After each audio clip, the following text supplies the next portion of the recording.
Good evening, everyone. So, from today onwards, I'm going to talk about renal system disorders in children. Okay, so I'm going to talk hematuria in children. This is a very good entry topic in that system. It is a bit of clinical. After that, I'll talk about acute glomerulonephritis and mainly focus on PSGN, and then nephrotic syndrome as well as urinary tract infection. So let's start. In the beginning, what is hematuria? Let's talk about the definition. Hematuria means, okay, it is presence of blood in the urine or presence of RBC in the urine. And they are of two types, gross as well as microscopic. Gross means the blood or bleeding or red urine is seen with the naked eye, and microscopic hematuria, that is more than 5 RBC per high power field in a freshly voided centrifuge urine. In other words, it is only visible with the help of microscopy. And see there, more than 5 RBC per high power field in a freshly voided centrifuge urine is enough for the definition of microscopic hematuria. Now, there are so many other causes of red color urine, not only hematuria. There are so many other. So these are called differential diagnosis of hematuria. Now, another is hemoglobinuria, and hemoglobinuria is mainly present in hemolytic anemia, especially the intravascular type of hemolysis. One of the good example we can give is G6PD deficiency. Another is autoimmune hemolytic anemia. So in these conditions, RBCs are rapidly broken down, then hemoglobin will be released.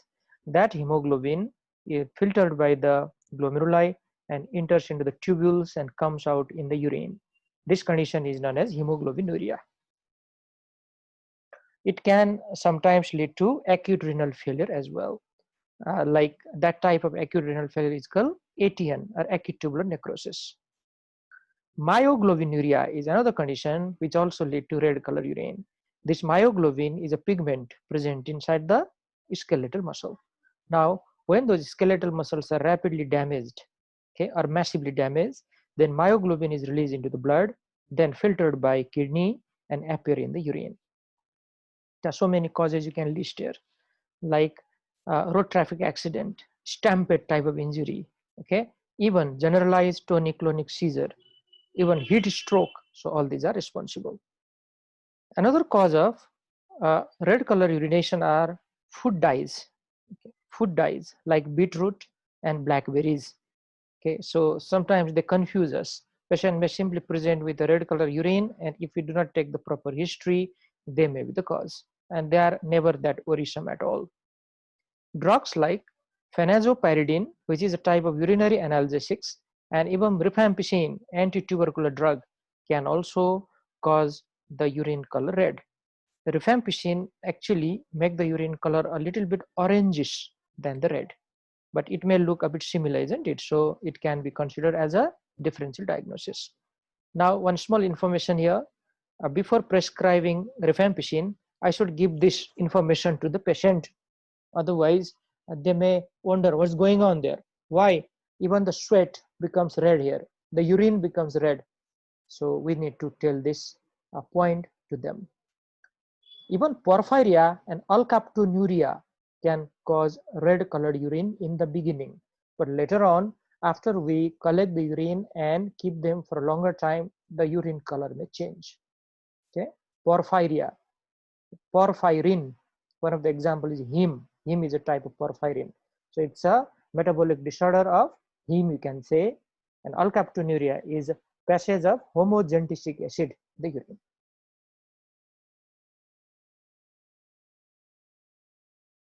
Now look at this picture. It is highly informative. Let me describe you.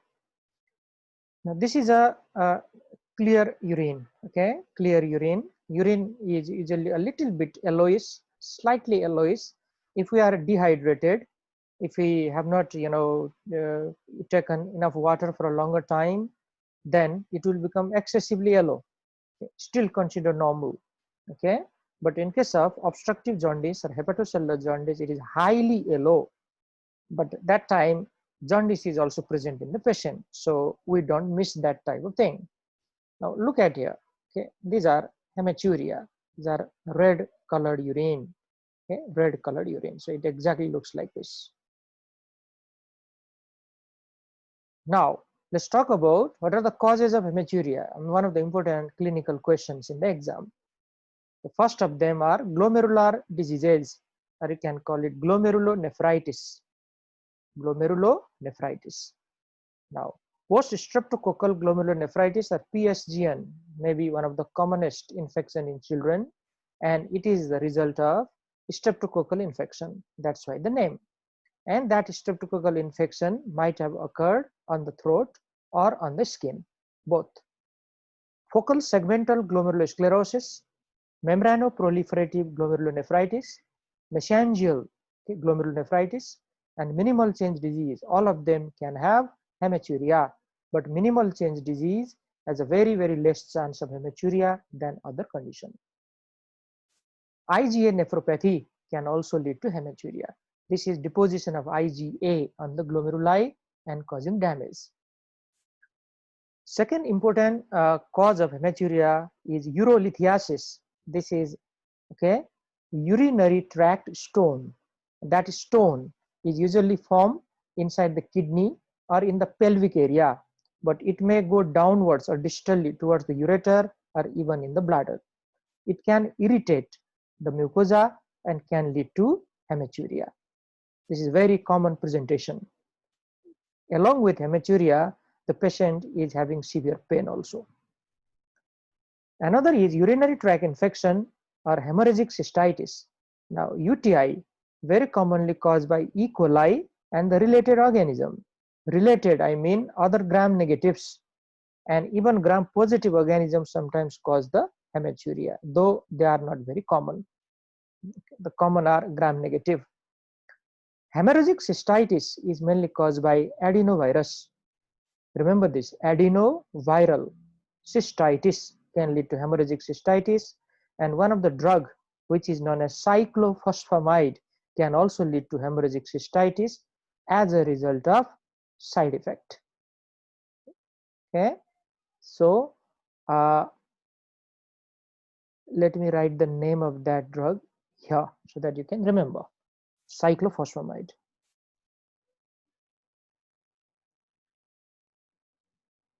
Okay, and adenovirus. Adenovirus is easy for you to remember. Now, what else? Tumors like Wilms tumor and other secondaries or metastatic tumor in the kidney or in any urinary tract. I'm not writing renal cell carcinoma here because we are talking in pediatric age group. Renal cell carcinoma occurs in adult, but Wilms tumor is very common in children. It is also known as nephroblastoma. One of the presentation is hematuria. Secondaries can occur in any organ. So kidney is not an exception.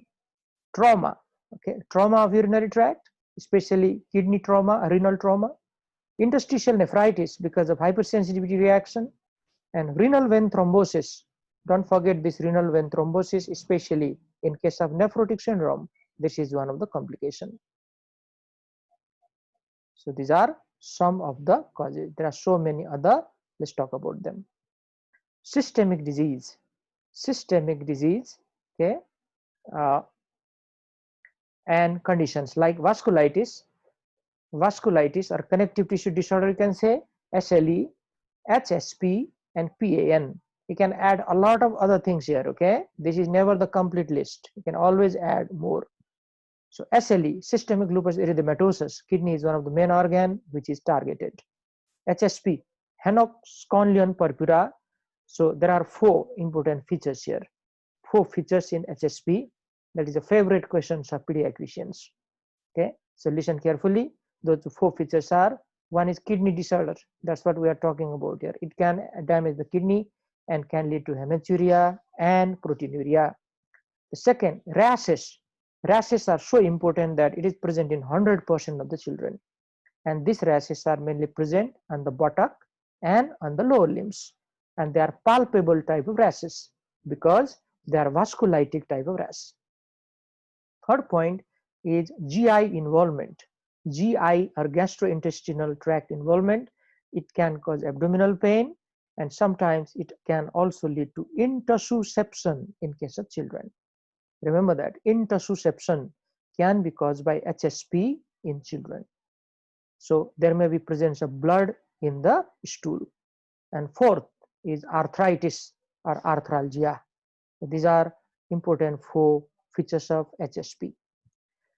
PAN is polyarteritis nodosa, a type of vasculitis. Okay, a type of vasculitis. Lungs are very commonly affected there. Okay, and one of the important point here is even hepatitis B virus can lead to PAN. Hemolytic uremic syndrome is another important condition which will be asked to the pediatric student during the exam. So this is a combination of 3 things, quite easy. Hemolytic anemia. See here, hemolytic term is here. So don't forget hemolytic anemia as the one. This is known as microangiopathic hemolytic anemia. This is important term because the blood vessels which are present inside the kidney, okay, some thrombus are already formed there, and when the RBCs are passing through that thrombosed or those blood vessels which have got slight or small lumen, the surface of the RBCs are damaged. So when those damaged RBC are passing through the spleen or reticuloendothelial system, they are completely removed, resulting in hemolysis. Uremia means kidney failure. And the third thing which is not written here, you need to remember that, is thrombocytopenia. So hemolytic anemia, renal failure, and thrombocytopenia. This is called HUS. It is very, very commonly caused by 2 important pathogens. Okay? 2 important pathogens. Okay? So those 2 important pathogens are, let me write the name here. These are Shigella, okay? Shigella, especially Shigella dysentery, okay, Shigella dysentery, and E. coli. Very good. What is the complete name of that organism? Can you tell me? Yes. Hemorrhagic stand of E. coli. Exactly. Hemorrhagic stand of E. coli, sir. Exactly. Yes, sir. Yeah. HOE1O7. Very good. Okay. See here, you can probably see from there now. Shigella dysentery and EHEC O157H7. This O means somatic antigen and H means flagellar antigen. So this is O157H7 enterohemorrhagic E. coli. Okay. These 2 organisms usually leads to hemolytic uremic syndrome. Very important question. Now others causes of hematuria are hematological conditions like ITP, bleeding disorders. ITP is a type of bleeding disorder, so it means other type of bleeding disorders apart from ITP, because ITP is so common in children. Sickle cell anemia or aplastic anemia, and even leukemia. Now let me say a little bit about each of them. ITP is idiopathic thrombocytopenic purpura. So this is an immunological disease where anti-platelet antibody are targeting the platelet. So that results in thrombocytopenia, and whenever platelet count is low, there is a chance of bleeding. So it's very easy to explain. Other bleeding disorder like von Willebrand disease, for example. Okay. Other bleeding disorder, we can write even hemophilia here. We can write even DIC here. So these are the other. Sickle cell anemia. Now, very interesting mechanism is there. Sickle cell anemia is actually the disorder of RBC. Okay? In this condition, the hemoglobin A is changed into hemoglobin S, and this hemoglobin S, okay, cannot change its shape when it is flowing through the very small blood vessels or capillary. So it can block those small capillary everywhere. Even in the kidney, it is doing the same thing. So it can result in papillary necrosis inside the kidney. And that is the cause for hematuria. Remember the term papillary necrosis inside the kidney. Aplastic anemia is a condition where there is pancytopenia. So thrombocytopenia is a part of that, okay? Pancytopenia. So it can lead to uh, hematuria. It can lead to hematuria. Leukemia is the same thing. In leukemia, there are different types of presentation. Okay, one type of presentation is pancytopenia. So again, platelet deficiencies may be there. These are absolutely important questions in the pediatric students. Now, renal malformations like polycystic kidney disease. This is autosomal recessive polycystic kidney disease, which is very common in pediatric age group. Okay, can commonly lead to hematuria. Hereditary nephritis like Alport syndrome. This Alport syndrome is a combination of kidney disorder with sensory neural hearing loss. Okay, that is called sensory neural hearing loss. Okay, try to remember that, or you can simply call it hearing loss. And idiopathic hypercalciuria. Somehow there is excessive calcium secretions or excretion, I should say, in the urine, which is also associated with hematuria. So these are some other causes of hematuria in pediatric age group.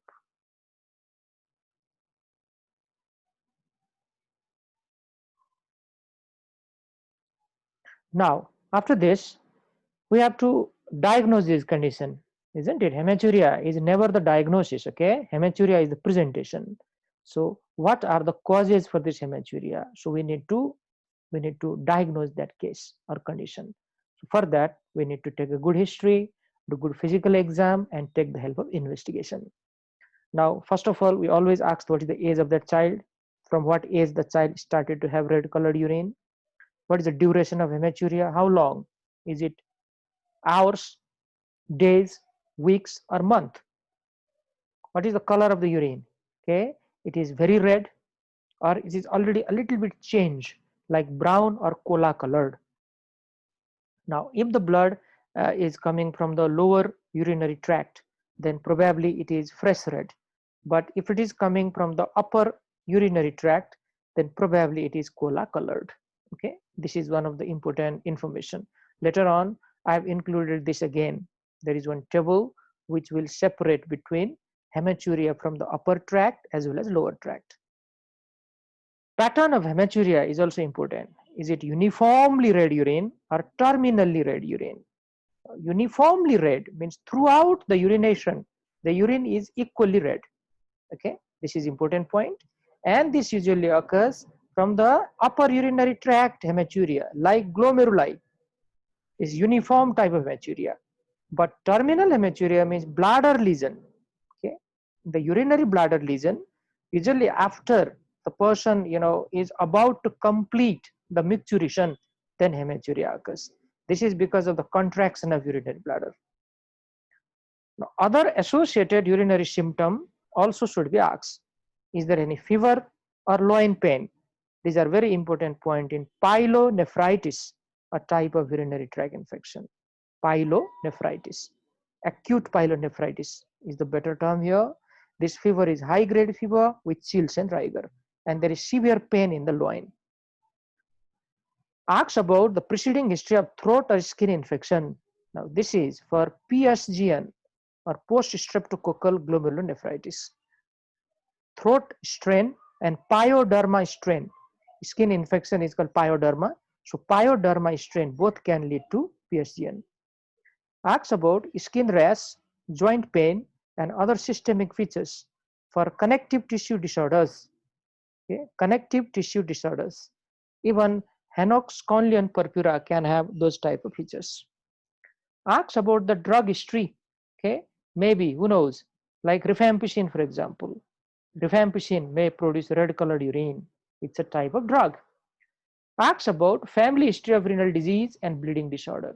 There are some disease which may run in the family, some hereditary disorder, like Alport syndrome, for example, and bleeding disorder like ITP. Okay, then other disorders like hemophilia and things like that. Now, after that, let's examine that child. Okay. Now, always, though it is not written like that, you can always start with general examination and vital sign. Some important points are directly mentioned here. Okay, but as a student, you can always follow a pattern. What is a general physical examination? What are the vital signs? Then go for the other type of test. or examination. Now look for edema, because this is a renal problem. Okay, this is hematuria, kidneys are affected, so probably edema is a part of that illness, and always look for that, especially okay when edema starts. It may start from the face, and later on the lower limbs are affected. Always measure blood pressure. In kidney disease, blood pressure is usually elevated. There's no doubt about it. Okay, blood pressure is elevated. Examine the external urethral meatus for local lesion. Who knows, that may be the cause of hematuria. Okay, until and unless you examine, you can easily miss that. Especially this is common in male child. Palpate for abdominal mass.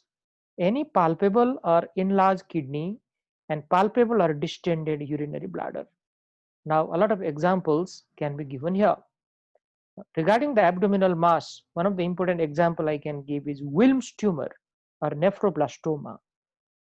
Okay, Wilms tumor or nephroblastoma can present as a big mass in the abdomen, and that can cause hematuria as well.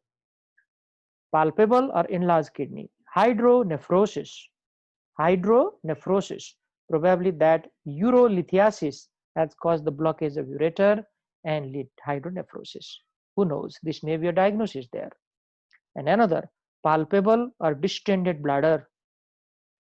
Now in case of male baby, okay, there is a condition known as posterior urethral valve. Okay, let me write it in the short form. We call it PUV, posterior urethral valve. Now in this condition called posterior urethral valve, there are three masses which are palpable in the abdomen. Three masses.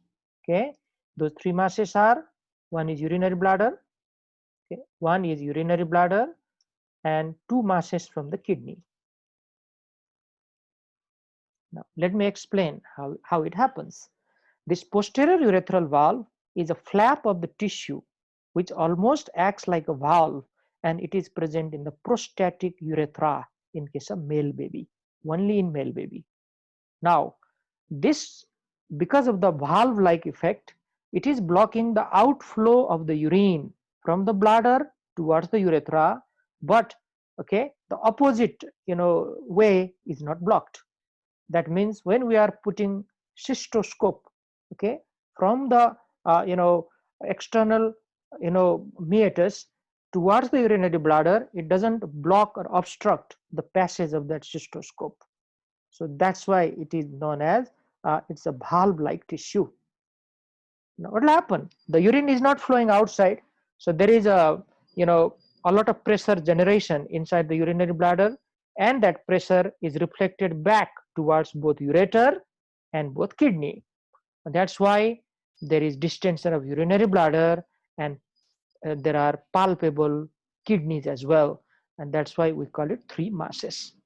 This is very important clinical problem we can ask in the exam for the students. Remember this. Treatment is very easy. Okay, you remove that flap of the tissue with the help of cystoscope.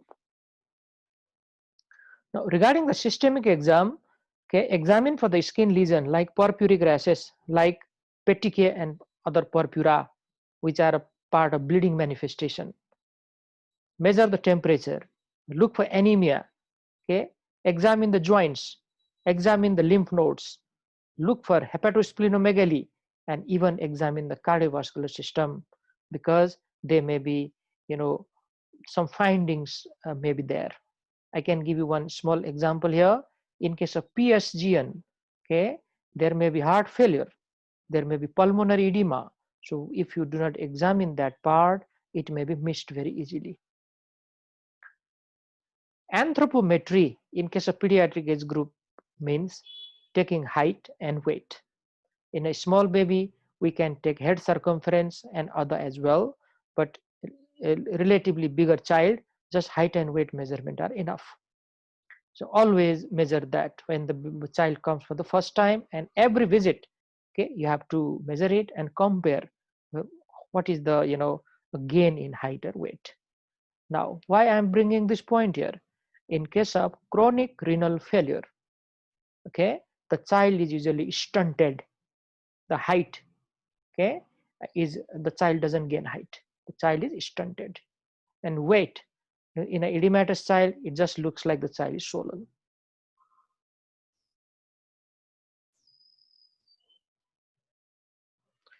Now, after doing those physical exam, what investigation you like to order here?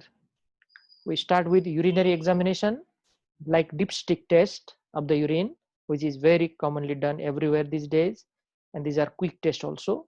So rapid screening test are the dipstick test, and they also detect hemoglobin or myoglobin in the urine.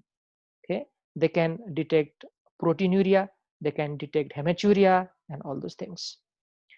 Do the microscopy of the urine for RBC, albumin, WBC, cast, and morphology of the RBC. So they can give us a lot of idea. One small example I can give now. For example, in case of PSGN or post-streptococcal glomerulonephritis, there is plenty of RBC in the urine. Okay, there is RBC cast also present in the urine, and the morphology of RBCs are changed. Okay, they are a slightly deformed type of RBC. So that is an important example. Send urine culture if you are suspecting UTI. Okay, send urine for culture and wait for the report. Blood counts is always a part of our investigation, CBC, ESR, and send for blood culture and sensitivity test, especially if you are suspecting pyelonephritis. Okay, pyelonephritis, blood culture is usually positive. Now, examine serum creatinine and urea level. These are called renal function test, very important one, and ultrasonography of the abdomen. What is the size of the kidney? Are they enlarged or not? Or are they smaller or not? Remember, smaller kidneys are part of chronic renal failure. Are they hydronephrotic or not? What about the kidney stone? What about the ureteric stone? Are there any bladder pathology or not? So a lot of information can be provided by ultrasound of the abdomen. Now look at this slide. So many important investigations are listed here. Okay, so let me highlight them. Urine PC ratio. Urine PC ratio. Many students know this already. This is done for nephrotic syndrome. If PC ratio is more than 2, it gives us the diagnosis of nephrotic syndrome. And this is a spot urine sample test. So you don't even need to collect urine for a longer time. So this is very easy type of test. 24-hour urinary protein, on the other hand, okay, you need to collect the urine for the whole 24 hour, okay, and then analyze how much protein is there in that urine.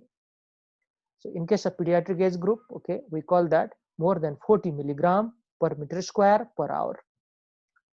24-hour urinary calcium, if you are suspecting idiopathic hypercalciuria, go for ASO titer and anti-DNase B. Now both of these are done for Streptococcus pyogenes. ASO titer is very commonly done, but sometimes, especially in case of pyoderma type of strain, I mean skin infection type of strain, you can go for anti-DNase B antibody as well. ANA and anti-double stranded DNA. 100% of the students know this answer. This is for SLE, systemic lupus erythematosus. One is very sensitive, another is very specific. Okay? ANA is sensitive and anti-double stranded DNA antibody is specific for the diagnosis of SLE. Complement, serum complement factors are also analyzed, and in case of acute glomerulonephritis, they are usually low. Remember that C3 and C4 are usually going downwards because they are consumed or they are utilized during the reaction. Intravenous pyelogram, importantly done in case of obstructive uropathy, mainly by the tumors or by the stones. And a lot of information we can get here. Number one, how the kidneys are functioning. Number two, where is the obstruction? So that important information is provided by IVP, also known as IVU, intravenous urogram. micturating cystourethropy MCUG.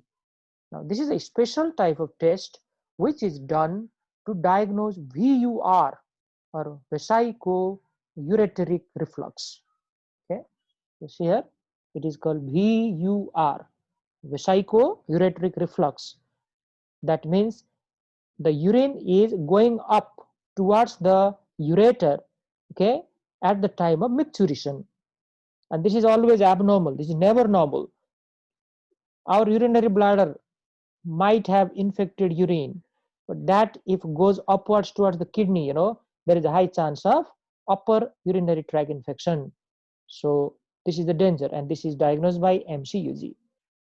Renal biopsy is always a special type of test, never done in the beginning, but if we do not get any information by other investigation, we can go for that.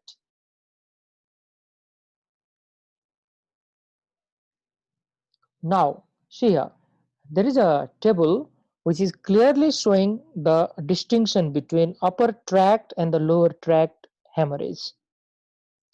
Now, this is an important question, and some of the clinical, cases or scenarios may be asked on the basis of this.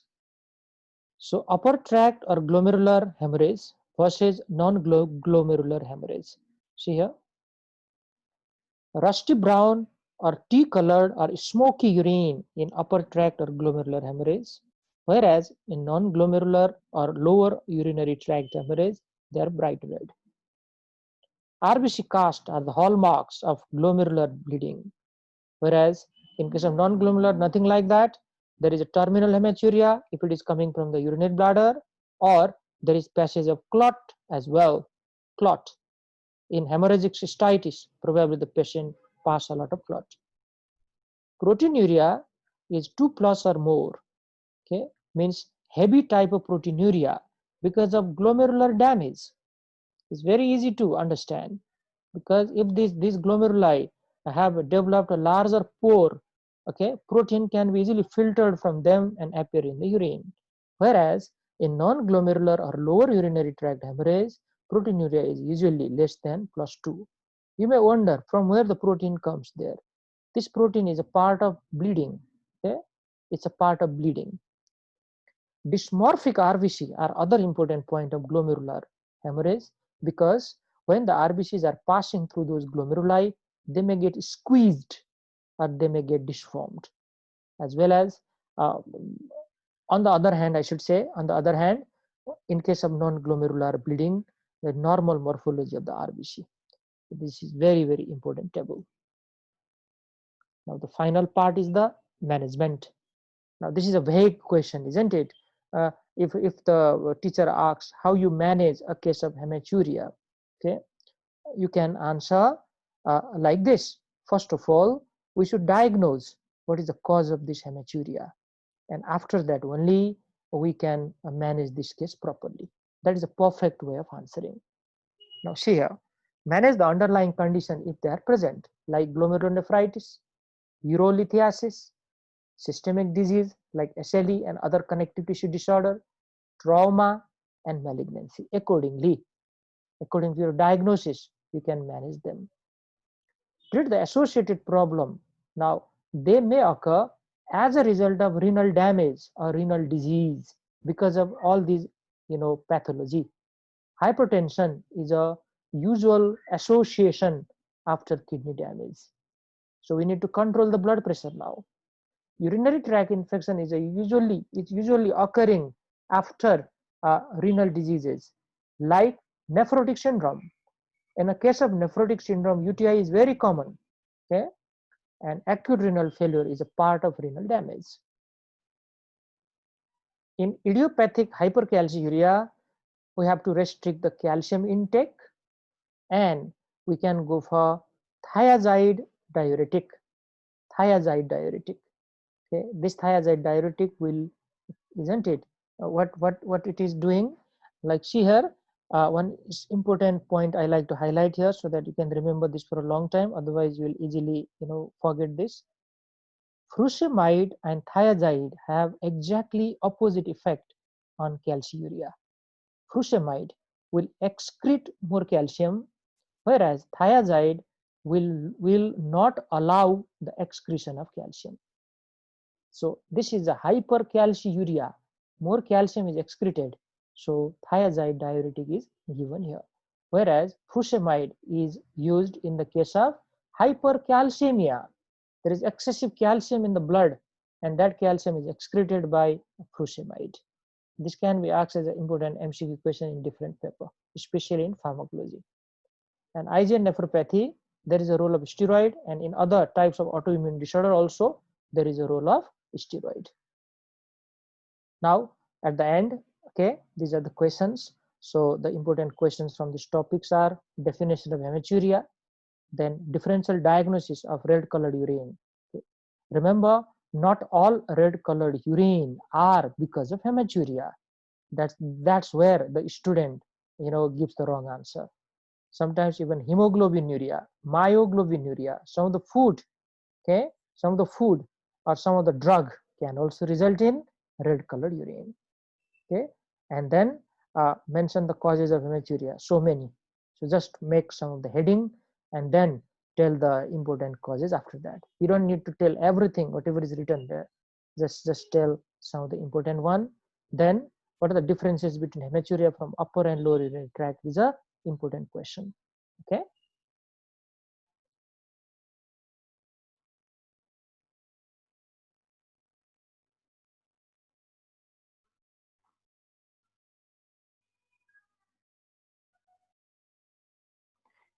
Okay, so let's continue. Another disease in renal system disorders is acute glomerulonephritis, also known as acute nephritic syndrome. And this is another important condition in case of children. Okay, so let's talk about this.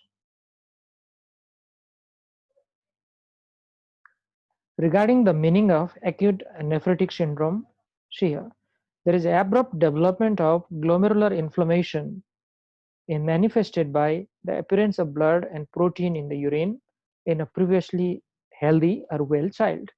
So this is a abrupt development of glomerulonephritis, which leads to hematuria and proteinuria in that child who is previously healthy.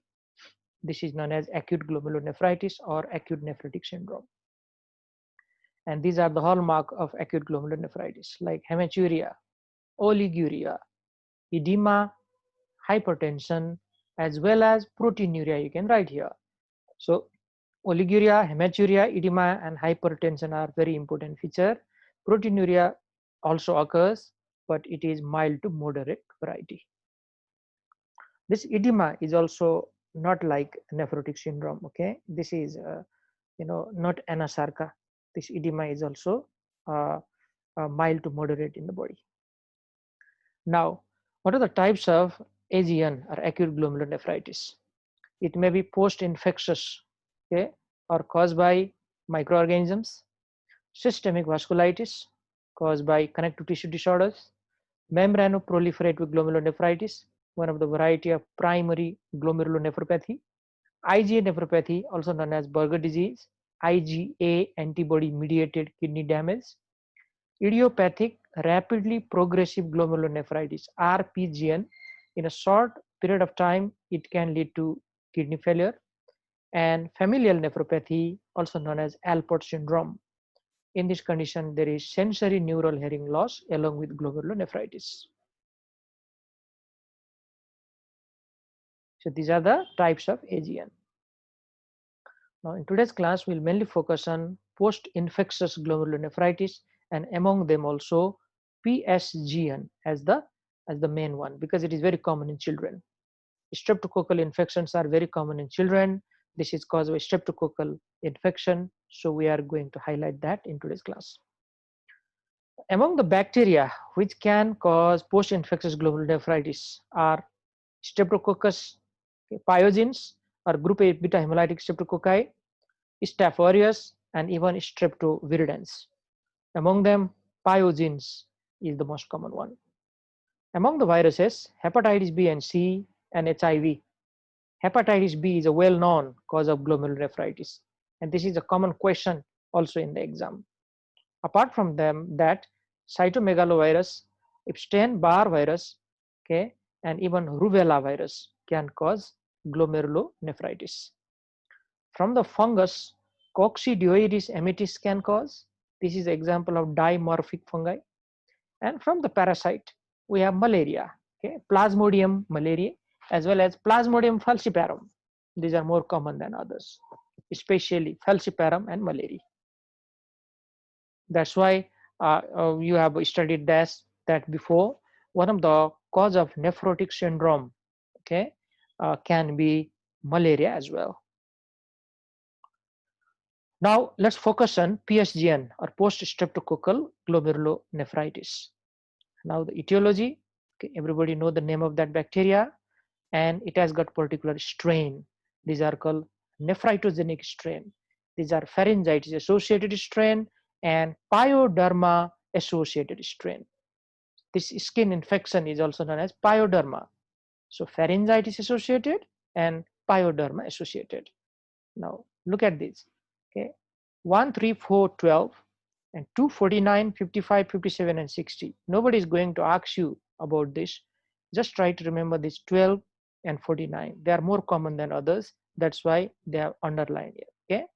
So if you can remember the strain 12 is pharyngitis associated and 49 is pyoderma associated strain of group A beta hemolytic streptococci or Streptococcus pyogenes. Now, how it leads to involvement of the kidney. Now, remember, in the beginning, there is infection in those particular area which we have just listed, maybe in the throat or on the skin. And it takes a few weeks time for the synthesis of antibody. It takes few weeks time. Now what will happen, okay, those antigen, okay, and these antibody, they form immune complex. Now these immune complexes are formed in two different areas. Listen it carefully. This is the mechanism of type 3 hypersensitivity reaction. Now the most common way is, they are formed inside the circulation. Those antigen and antibody, they combine together and form immune complex inside the circulation, and then they go and get deposited on the glomeruli, and then there will be inflammation. The complement are also utilized during that reaction. Another one, some of the in situ antibodies which are already there on glomerulus, they are attacked or damaged by these antibody, but that is not very common. Related to the gross appearance of the kidney may be enlarged up to 50% in this case. Means there is nephromegaly, and that nephromegaly can be detected by ultrasonography. Regarding the histopathological changes, this is important question in the exam.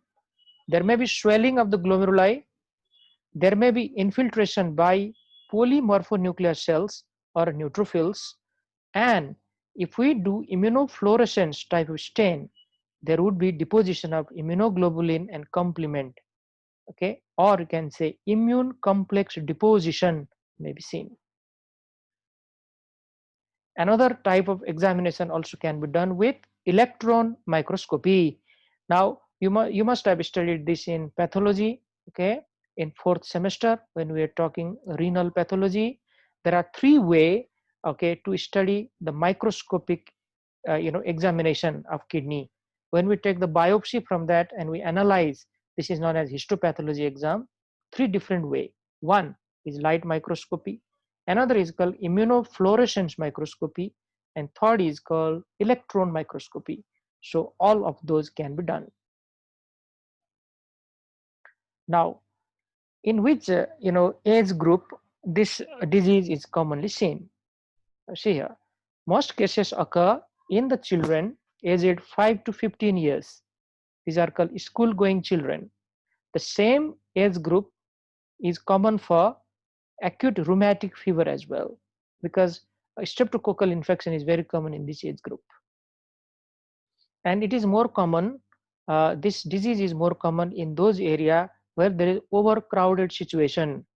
This is important for streptococcal infection. This is more common, but it can occur at any age.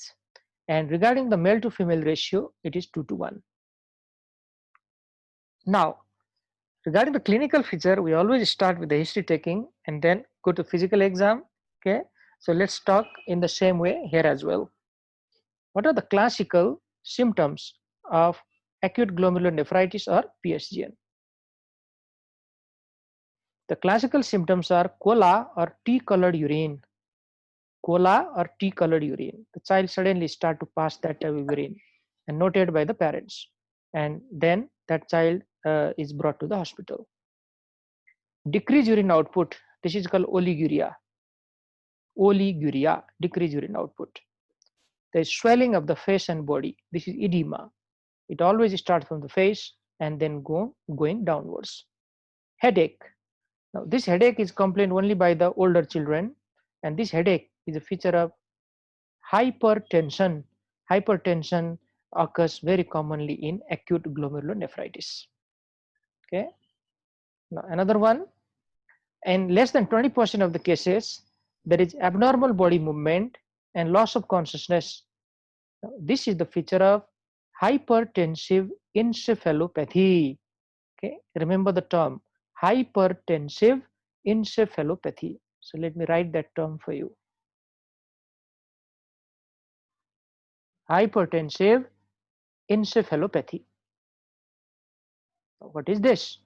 Hypertensive encephalopathy is a high blood pressure which is produced by these glomerulonephritis, especially in this case. It may be caused by some other pathology also. Let's not go there now. Right now we are talking about PSGN or AGN. So in this case, this AGN has led hypertension, and that severely high blood pressure has caused cerebral edema and damaged the brain. This condition is known as hypertensive encephalopathy. So this child may develop seizure. This abnormal body movement is because of seizure. It may be tonic-clonic seizure, or it may be partial seizure. Okay, generalized tonic-clonic or partial seizure. Now, some of the non-specific symptoms may be there, which are weakness, fever, abdominal pain, and malaise. This doesn't help us regarding the diagnosis, but nevertheless, they may be there.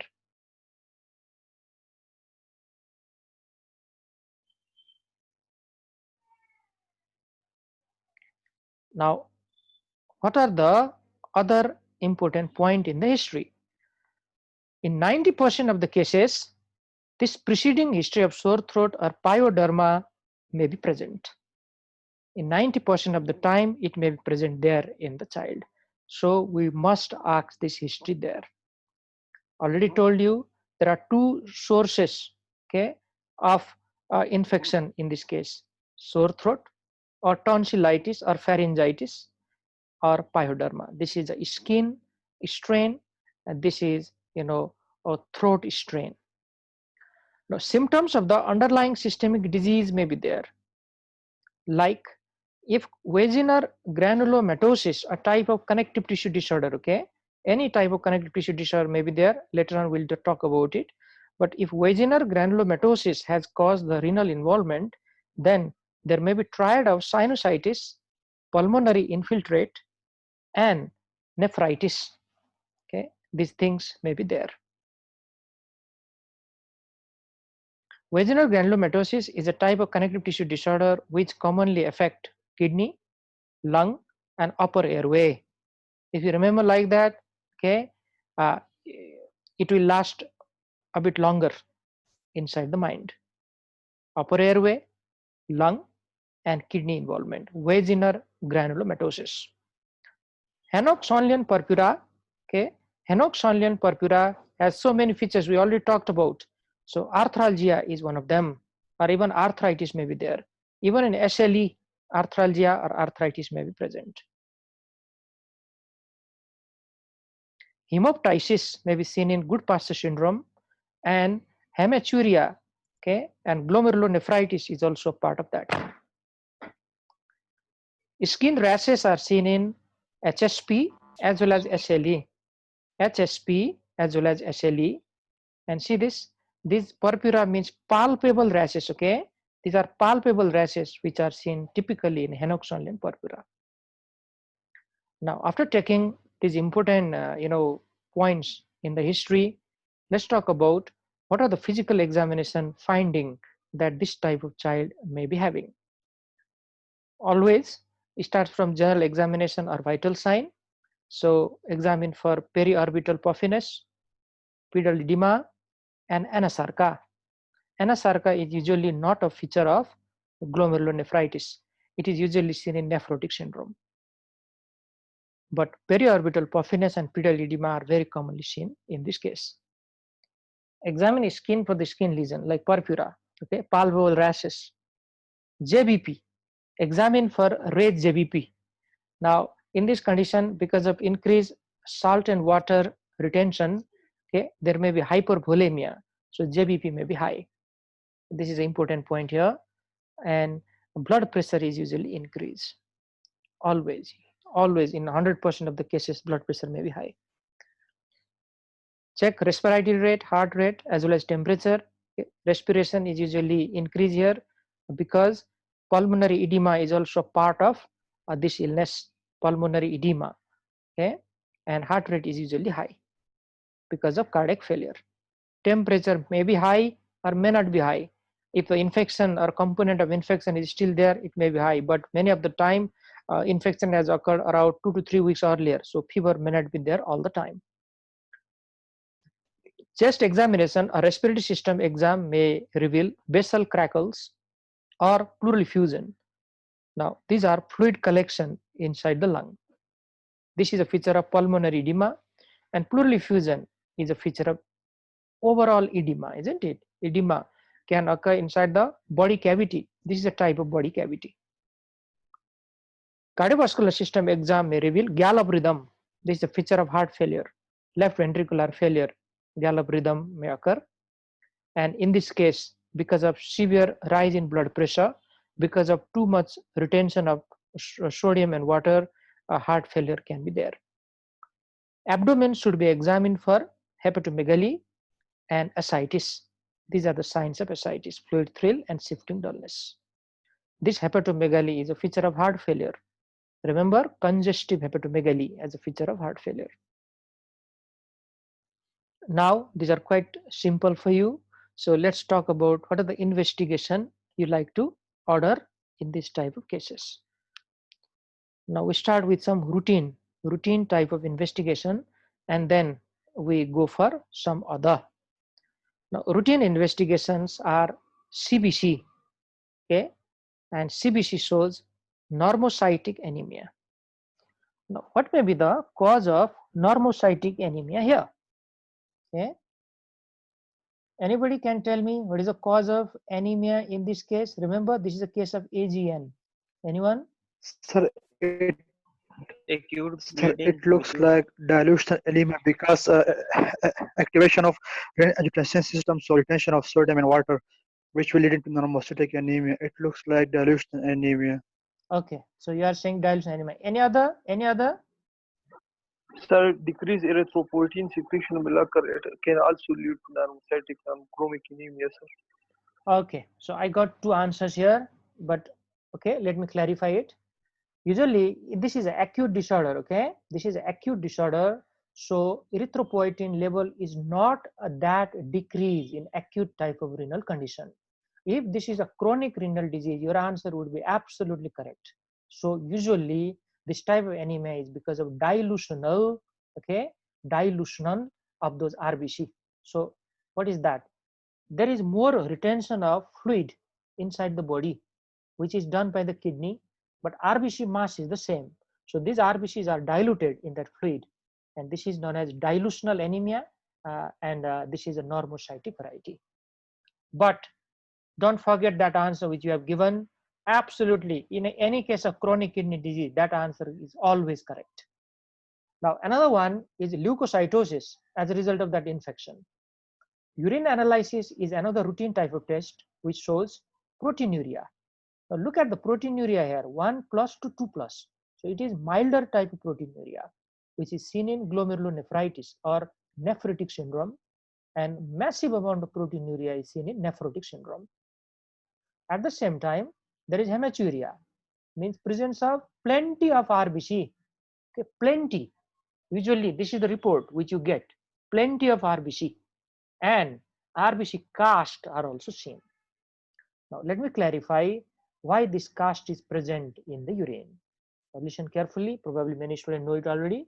When these RBCs are filtered through the glomeruli, okay, they pass through the renal tubules like proximal convoluted tubule, loop of Henle, distal convoluted tubule, and then only they come out.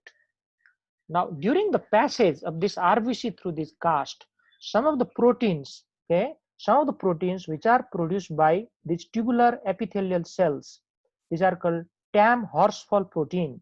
So they, cover this RBC, and this is known as RBC cast now. RBC cast. So this is the meaning. This means this is a glomerular type of hemorrhage. Similarly, dysmorphic RBC are also part of this. When they are filtered by the glomeruli, some of them may change the shape. This is called dysmorphic RBC, and during that process, even few WBCs are leaked into the urine. Now, sometimes we get confused whether this is a case of urinary tract infection or not, because in UTI also there is presence of WBC in the urine. In this case also there is presence of WBC, but remember, this is not urinary tract infection. Okay, so how to differentiate? Different answers can be given here. Okay, in UTI probably it is caused by microorganism, so urine culture usually comes positive. We can do certain dipstick test for the detection of UTI there, like leukocyte esterase test and nitrite test. They specifically detect the presence of WBC as a result of those infections there. And on top of that, okay, other features are also there, like history of fever, loin pain. Okay, that fever may be high grade with chills and rigor in case of pyelonephritis. Okay, so suprapubic pain in case of cystitis. So these all are there to differentiate from each other. Now, what about other type of investigation? Renal function test is another one, and there is increased blood urea and increased serum creatinine. This is also very easy for us to understand because glomerular inflammation is going on. This glomerular inflammation causes, okay, decreased filtration rate in glomeruli, that is decreased GFR. So whatever toxic substance are collected in the blood, they cannot filter it out. They will be collected inside the blood itself, leading to increased urea and creatinine. Now, serum electrolytes are always done because this is a kidney disease. So there may be hyponatremia. This is also because of dilution. Hyperkalemia, very, very important feature because potassium cannot be excreted out. Hyperkalemia is more important than hyponatremia here. Hyperphosphatemia, same reason, it cannot be excreted out. Phosphate should be actively excreted by the kidney. It cannot happen. And then hypocalcemia. Okay, hypocalcemia. If a phosphate is there in an increased level, it will combine with free calcium, and calcium will go down. So hyperphosphatemia usually lead to hypocalcemia. So all of these we can explain. ASO titer is usually done, and it is high. Okay, raise ASO titer is a important feature because the causative agent is Streptococcus pyogenes, and this is one of the important antibody which is synthesized by our immune system against that bacteria. Higher the titer, it would further help us in the diagnosis. So higher the titer, it tells us this is a recent or acute infection. This is very important point. Throat culture, if we do, it is usually positive because the bacteria may still be there, and serum cholesterol and serum albumin are usually normal. And you may question here actually why these are done, because nephrotic syndrome is one of the important differential diagnoses of this type of condition. So just to rule out whether this is a case of nephrotic syndrome or not, we do this type of investigation, cholesterol and albumin, which are normal in this case. Now, what is the role of imaging, a radio imaging test like chest X-ray and ultrasound? What is the role? A chest X-ray, okay, will show mild cardiomegaly, pleural effusion, or pulmonary edema if they are there. They are not there in all the children. Let's not think like that. In complicated case only, heart failure and pulmonary edema may be developed. So chest X-ray is absolutely important, investigation in these type of cases. Let me explain this by giving a case scenario to you. A 5-year-old child was admitted in the hospital, okay, with swelling of the limb and face, just to complain. Parents brought the child only for that, and the duration is 4 days. During the examination, you have detected bilateral basal crackles, bilateral basal crackles, and the child was slightly breathless also, slightly breathless. Now these 2 points are enough for me to suspect probably the child is in heart failure or in pulmonary edema. So during this time, I will definitely do chest X-ray. I'll not miss it. Okay, so chest X-ray may show this type of things.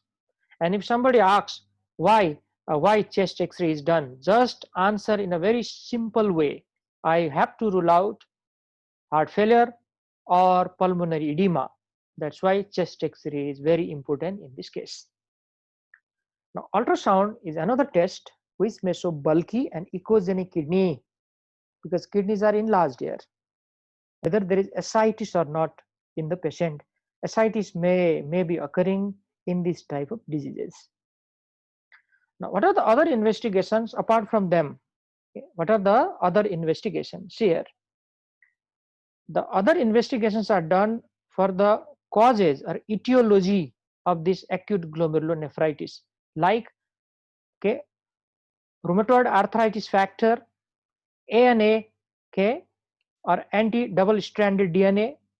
These are done either for rheumatoid arthritis and SLE, okay, rheumatoid arthritis and SLE, and anti-DNase B. This anti-DNase B is done for, this is another enzyme which is done for Streptococcus pyogenes itself. Okay, another enzyme which is not commonly done actually. You always think ASO titer is the first one. Okay, always in any center wherever you go, that is the first enzyme we do for Streptococcus pyogenes. But I already gave you this explanation if you have listened carefully. In case of pyoderma strain or skin infection, we can go for this anti-DNase B. It may be high. Hepatitis B surface antigen or anti-hepatitis C virus antibody can be examined because they are the cause of glomerulonephritis, and complement C3 and C4 may be low. Now see here, at the end, how we treat this type of children. What is the treatment principle? We monitor the weight. What is a input output chart, or how much fluid the child is taking and how much urine the child is excreting. Measurement of blood pressure, electrolyte, urea and creatinine on a regular basis should be done. The monitoring of the weight, okay, fluid balance, that is intake output chart, measurement of the blood pressure, electrolyte, these are very important one. Most of the time, by doing some symptomatic and supportive therapy, the child is going to get better. Now diet, regarding the diet, salt restricted diet is given, okay, because this is a edematous condition. Salt restricted diet is given, and protein intake should be restricted to 1.5 to 2 gram per kg per day, or you can say normal protein diet is given. You don't need to restrict it. Even if you restrict, slight type of restriction is enough. Okay, that is important. Maintenance of fluid balance, already talked about. Electrolyte homeostasis, okay, maintain the electrolyte level. Control of hypertension by using antihypertensive drug, and use of dialysis, especially if there is very high amount of urea and creatinine, or hyperkalemia, or other features of uremia. We'll talk about that. Now, what's the role of antibiotic here? That's the important question to be asked, because remember, there is a gap between the infection and this disease. there is a 2 to 3 weeks gap actually, but still that organism may be there in the throat. So better to use antibiotic to kill those microorganisms rather than not giving them. So we usually use penicillin for this type of bacteria. Admit the child for oliguria and renal failure because these are serious condition. In acute nephrotic syndrome, okay, there is edema, there is hypertension, there is oliguria. So restrict the fluid and give loop diuretic like furosemide. This furosemide is a very good drug here. There are multiple reasons we can give. One, there is usually hypervolemia which is going on in nephrotic syndrome. Okay, so to flush out that excessive fluid, furosemide is a good drug. Second, okay, second thing is, like for example, there is hypertension going on, isn't it? This is a case of uh, nephrotic syndrome. So hypertension is a usual feature. To treat hypertension also, that furosemide is a good one. Third, pulmonary edema treatment, we give furosemide. So different type of explanation can be given. Now a problem or a complication like hypertensive encephalopathy may be there in the child. So how to manage it? In case of hypertensive encephalopathy, sometimes the child may be unconscious. There is a sign of raised ICP. Okay, so we need to examine quite well regarding the central nervous system, and aggressive treatment is necessary. Sometimes if the child is unconscious, then intubation may be also necessary because unconscious child cannot protect the airway. Okay, so this is very important one. Sometimes the child may present with status epilepticus because seizure is very common in that situation. So we need to give diazepam. We need to control that seizure quickly, and after that give a long-term acting anti-seizure medicine like phenytoin or phenobarbital. Rule out the impending herniation by doing CT scan, and to control the hypertension or blood pressure, we can give very potent type of anti-hypertensive drug. So which is the potent type of anti-hypertensive drug according to you? Which are the most powerful or potent anti-hypertensive drug? Yes? Nitrate. Very good. Nitropuroside adrenaline. Very good. Okay. Yes. So absolutely, you can simply say vasodilators. Okay, vasodilators. There may be nitrate or nitroglycerin. There may be nitroprusside. There may be hydralazine or diazoxide. Okay. So any type of those drugs, they are very powerful. And even calcium channel blocker like nifedipine is a good drug. And nifedipine can be taken sublingually below the tongue. So these are quite a good type of drug to decrease the blood pressure quickly. But one important warning is there: we should not drop that blood pressure suddenly to a very low level, because if we do that, the cerebral perfusion is in problem. So it should not be brought immediately down to the normal. We should allow it to remain slightly in the hypertensive range. Then over a period of time, it will brought down now. Now, how to manage circulatory congestion and pulmonary edema? So many students know this already. Okay, so let me go a little bit quickly here. Restrict the sodium and the fluid, especially fluid restriction is very important here. Don't allow to take any amount of fluid. There is one important point here. Let me talk about that now. We ask the parent to collect urine for the last 24 hours. Urine collection is ordered. Okay, then we add. Okay, then we add here. We add 400 ml there. Now, this is the amount of fluid the child can take. 24 hours urinary collection and extra 400 ml. Now you may be wondering why this extra 400 ml is there. This is for the insensitive loss. Okay, that much fluid we need actually. for the normal metabolism, or we are losing some of the fluid unknowingly. So this much of fluid we need. So this is a very important practical question your senior or professor may ask you when you go to the hospital. Furosemide can be given. Preload and afterload reductions can be done by using all these drugs like nitrate, diuretics, and morphine is used mainly in pulmonary edema. You already know, and dialysis is one of the important way of therapy.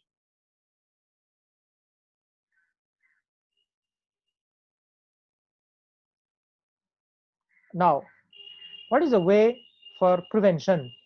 So early penicillin therapy doesn't prevent the development of acute post-streptococcal glomerulonephritis. Now, if you remember, I like to compare this statement with rheumatic fever prevention. Within 9 days of sore throat, if we treat with proper antibiotic, rheumatic fever probably doesn't occur. But you cannot prevent this PSGN by doing that, because PSGN may be caused by other way also. Okay, but why then we give antibiotic to this type of kids? And the answer is to abolish the streptococcal infection, okay, in that kid, so that there would be no transmission to other person inside the house, or maybe in the daycare center, or maybe in the school, wherever the child is going, he may be transmitting this infection to the other people. So still antibiotic therapy should be given. Okay, and these are the complications. Nothing to explain here. All of these are very easy, because the blood pressure may be so high that these target organs may be damaged. Now see here, retinopathy, okay, encephalopathy, the brain, rapidly progressive glomerulonephritis, very rare type of complication. Chronic renal failure, another very rare complication. Okay, we hardly discuss about this in case of PSGN, but few cases may develop as a result of PSGN also, but they are very rare. And nephrotic syndrome also is not usually caused by PSGN. Okay, and these are the prognosis. Usually this is a disease which have got very good prognosis. Okay, good morning everyone. So let's talk about nephrotic syndrome and urinary tract infection in today's class. The first of them is nephrotic syndrome, a very important topic in pediatric age group. I have talked about this topic in internal medicine also, but there are some pediatric facts you should know, and how to manage it, what are the causes, what are the complications and everything. So let's start. Now, regarding the nephrotic syndrome, there are 4 criteria which should be fulfilled for the diagnosis. Those 4 criteria are heavy proteinuria. Heavy or massive proteinuria is the first one. And because of that massive proteinuria, there occurs hypoalbuminemia. Now, everything has got a definition here. The heavy proteinuria in case of pediatric age group is known as nephrotic range proteinuria. Now, see here, urine dipstick test shows 3+ to 4+ proteinuria. That's the first criteria for proteinuria in case of nephrotic syndrome. Second, spot urine sample protein creatinine ratio is more than 2. This is called PC ratio in the urine, which is more than 2. Or if you measure urine for 24 hours, then urine albumin should be more than 40 milligram per meter square per hour. This is according to the body surface area, this meter square. And you may be wondering how to calculate body surface area. You don't need to calculate this on your own. According to the body weight, the body surface area chart would be there. Okay, it's quite easy. So accordingly, we can calculate it. So it is for more than 40 milligram per meter square per hour. This is called heavy proteinuria in case of nephrotic syndrome. Now, because of this heavy proteinuria, there is decreased albumin in the blood. That is hypoalbuminemia. And for that, it should be less than 2.5 gram per deciliter. But remember, the normal value of albumin is more than 3.5. Okay, so for this condition, it should be less than 2.5 gram per deciliter. Hyperlipidemia or hypercholesterolemia is the third one, when serum cholesterol is more than 200 milligram per deciliter. And fourth is a generalized edema or anasarca. Every student would be asked this question in the Viva exam. Now, nephrotic syndrome is a chronic disorder in children. It remains there for a longer time if not treated, and incidence is also quite common. Okay, it's not that rare. You can see a lot of cases, especially in the kidney ward or renal ward inside the pediatric hospital. Now, what is that urinary dipstick test, okay, to detect proteinuria? See here, trace proteinuria means 5 to 20 milligram is present per deciliter of urine, just 5 to 20. 1 plus is 30 milligram per deciliter or less than 0.5 gram per day. This is 24-hour urinary collection, which shows less than 500 gram per day, 1 plus. 2 plus, up to 1 gram per day. 3 plus, 1 to 2 gram per day, and 4 plus is more than 2 gram per day. Now, if I compare this with the adult, okay, it is more than 3.5 gram per day in adult, but in children, more than 2 gram per day would be enough to call it nephrotic range proteinuria. This is according to the total amount in 24-hour excretion. But the better one, okay, to answer for the examiner would be more than 40 milligram per meter square per hour. That is the ideal type of answer you can give. Now, let's classify nephrotic syndrome in children. There are mainly 3 types of nephrotic syndrome: congenital type, idiopathic, which is also known as primary, and secondary. Congenital, this occurs in very small babies or even in the neonate or infant, okay, and this is not a very common condition. So they may be swollen right from the time of birth or after some time, and urine analysis and all these examination will confirm the diagnosis. Primary or idiopathic variety is quite common in case of children. Look at the percentage here. 90% of the time nephrotic syndrome is caused by idiopathic conditions, and under that idiopathic nephrotic syndrome heading there are 3 important causes: minimal change disease or MCD, mesangial proliferative glomerulonephritis, and focal segmental glomerulosclerosis. So MCD or minimal change disease, okay, mesangial proliferation, and FSGS, focal segmental glomerulosclerosis. Now, out of them, focal segmental glomerulosclerosis doesn't have a good prognosis. If a child gets nephrotic syndrome because of this mechanism, okay, there is high chance of complication and high chance of progression into chronic renal failure as well. Now let's differentiate between these 3. Okay, let's try to know the important points. See here, regarding the frequency, okay, regarding the frequency, the minimal change disease is 85% and others are quite less common. FSGS 10%, mesangial proliferation just 5. So you can confidently say minimal change disease is the most common cause of nephrotic syndrome in children, and this is a commonly asked MCQ question in the exam as well. Now, minimal change disease, okay, by light microscopy the changes may be normal, that's why it is written as minimal change disease. But if we examine by electron microscopy, there would be effacement of the epithelial foot process. Effacement means destruction, okay, they are getting lesser.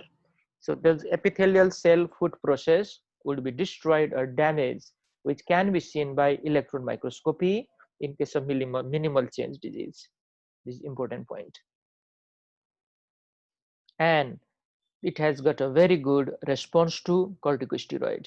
Corticosteroids are the treatment in case of nephrotic syndrome. And one important point is in children you don't even need kidney biopsy, okay, for the first time. If they present repeatedly or something like that, or complicated type of nephrotic syndrome which you are not expecting, then kidney biopsy, okay, should be done. But for the first time, very classical features of nephrotic syndrome, we already know it has a high chance of being minimal change disease, and it is a very uh, good responding to the corticosteroid. So we can straight away start the corticosteroid even without kidney biopsy. On the other hand, mesangial proliferation is 5% regarding the frequency. In electron microscopy, there is deposition of mesangial cells and the connective tissue substance in the interstitial area of the kidney, that is called mesangium, and response to corticosteroid is about 50%, whereas focal segmental glomerulosclerosis is 10% regarding the frequency or how common it is.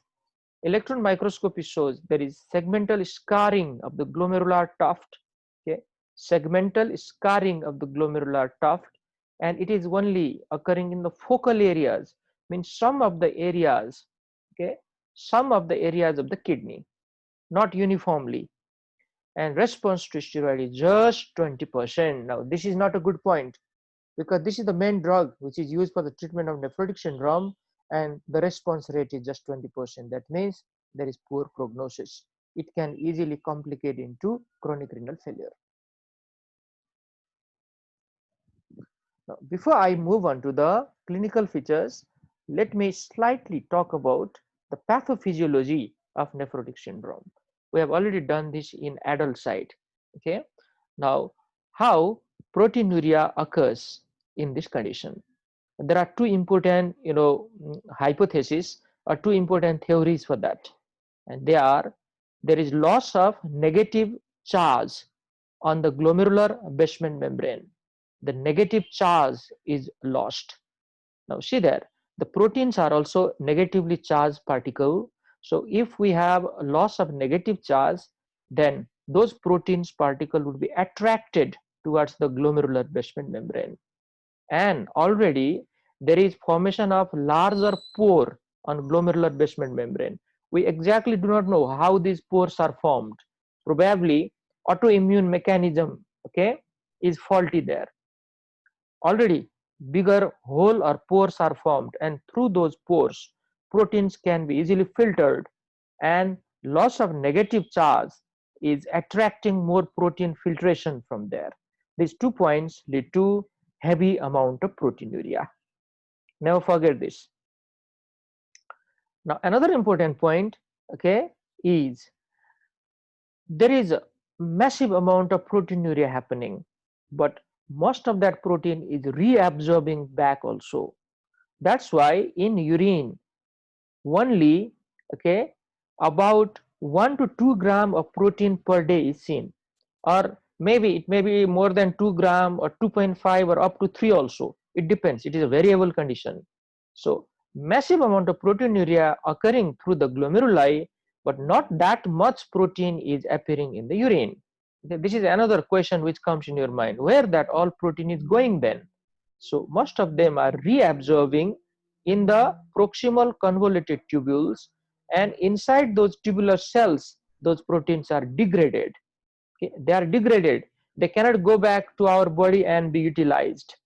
So this is a very important mechanism which is happening inside the kidney. As a result of heavy proteinuria, there is hypoalbuminemia, very easy to explain, and hypoalbuminemia results in edema because of decreased oncotic pressure. Third point is hyperlipidemia. As a result of hypoalbuminemia, liver is trying to synthesize more protein. So lipoproteins are also important type of proteins which are synthesized there. And lipoproteins, they carry lipids. If they are more, the concentration of lipid is also more. Very easy type of explanation here. Another one, lipoprotein lipase is a hormone, is an enzyme which degrades these bigger type of, okay, lipids or lipoproteins. So if that enzyme is getting lost in the urine, then again there is a high chance of hyperlipidemia. That is another explanation which can be given. And edema, every student can explain, but only decrease in oncotic pressure probably not enough for the mechanism of edema here. You need to add one more thing. Because of that, there is relative hypovolemia in the intravascular compartment. Decreased blood is flowing towards the kidney, which leads to activation of RAA axis, and then it continuously retains sodium and water, which aggravates the situation of edema. So having done all those pathophysiological steps, let's talk about the clinical features of nephrotic syndrome in children. Now, look at the predilection of sex here. Male are more commonly affected than female, almost twice more common in male children, and the common age group is 2 to 6 years. So 2 to 6 years, not that old child. So relatively, okay, younger child is presented to the hospital with massive edema of the body. If you take a good history, the edema has started from the periorbital area. It has started from the periorbital area. This is important point here. When you ask this question to the parents or to the bigger child himself or herself, this is the important point. And after few days, there is generalized edema. The whole body is swollen. There is distension of the abdomen. This is caused by ascites. And there is breathing difficulty probably because of pleural effusion as well. So these all are important symptoms in case of nephrotic syndrome. There may be antecedent history of upper respiratory tract infection. This may act as a precipitating factor for nephrotic syndrome. Okay, this may act as a precipitating factor for nephrotic syndrome. This is important one because later on also we'll talk about infections are one of the important precipitating factors of edema in case of nephrotic syndrome. Now, the child may have lethargy, poor appetite, mild diarrhea, and even abdominal pain. These are considered a bit of non-specific symptoms. Hypertension is not very common in case of minimal change disease, but if secondary diseases are causing nephrotic syndrome, hypertension can be seen. It's quite common during that situation. And there are so many causes of secondary nephrotic syndrome. Again, we have already discussed this. Okay, like connective tissue disorders are important one. Any type of connective tissue disorders, you can take the name here. Another one, hepatitis B infection. Okay, syphilis. Okay, congenital syphilis, isn't it? Can occur in case of baby. Then another one, malaria. Malaria caused by falciparum as well as malaria malaria or plasmodium malaria, I should say. So these are some of the common causes of nephrotic syndrome, which may occur there secondarily as a result of some systemic disease. Even diabetes can be considered. If type 1 diabetes occur from a very early age, by the time the child reaches 10 to 12 years or 13 to 14 years, okay, he may get nephrotic syndrome because of complication of diabetes. So we can include there as well, but that is much more common in adult. Hematuria is not common in minimal change disease, but again it can be seen in case of secondary causes of nephrotic syndrome. Always remember this.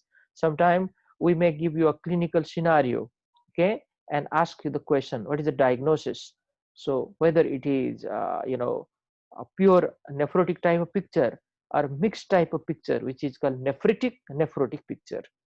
The secondary causes of nephrotic syndrome usually produces mixed type of picture, nephrotic picture we say. Always record weight, height and blood pressure in this type of children. These are very, very important. This is a kidney disease, remember, and in case of kidney patient, the weight may be increased because of edema. Height may be stunted, there is no increase in height, and blood pressure is usually high, especially if it is caused by secondary nephrotic syndrome. In primary nephrotic syndrome, like minimal change disease, blood pressure may be normal or may be slightly low. Examine for underlying systemic disorder. These are some of the important clinical features. Now, what are the investigation we like to do? What are the investigation we like to order? So let's start with easier one first. Urine analysis Okay. Urine analysis has to be the first investigation in nephrotic syndrome because it is the problem of kidney, and urine analysis can give us a lot of important ideas or points what's going on there. The first thing is protein. There is massive proteinuria. Dipstick analysis show 3 plus to 4 plus proteinuria there. Another is 24-hour urine collection and go for the amount of proteinuria. Okay, so all these things can be done. You can evaluate what is the RBC there. So just now told you RBCs are not usually present in case of minimal change disease. CBC, serum albumin, serum cholesterol, serum triglyceride, or other types of lipid, urea and creatinine also can be done. But among the lipid, cholesterol is most commonly done in the clinical practice.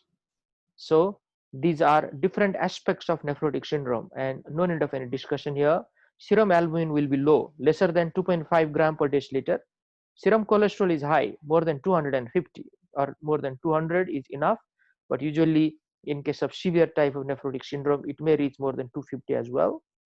Okay, triglyceride can be high, but we usually go for cholesterol. Urea and creatinine can be normal in case of minimal change disease. Again, in complicated type of nephrotic syndrome which are caused by secondary disorders, they may be high.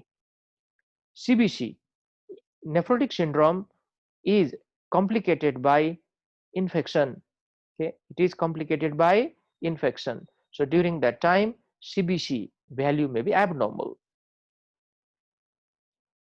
C3 and C4 are examined there, especially they are decreased in case of glomerulonephritis and secondary causes of nephrotic syndrome.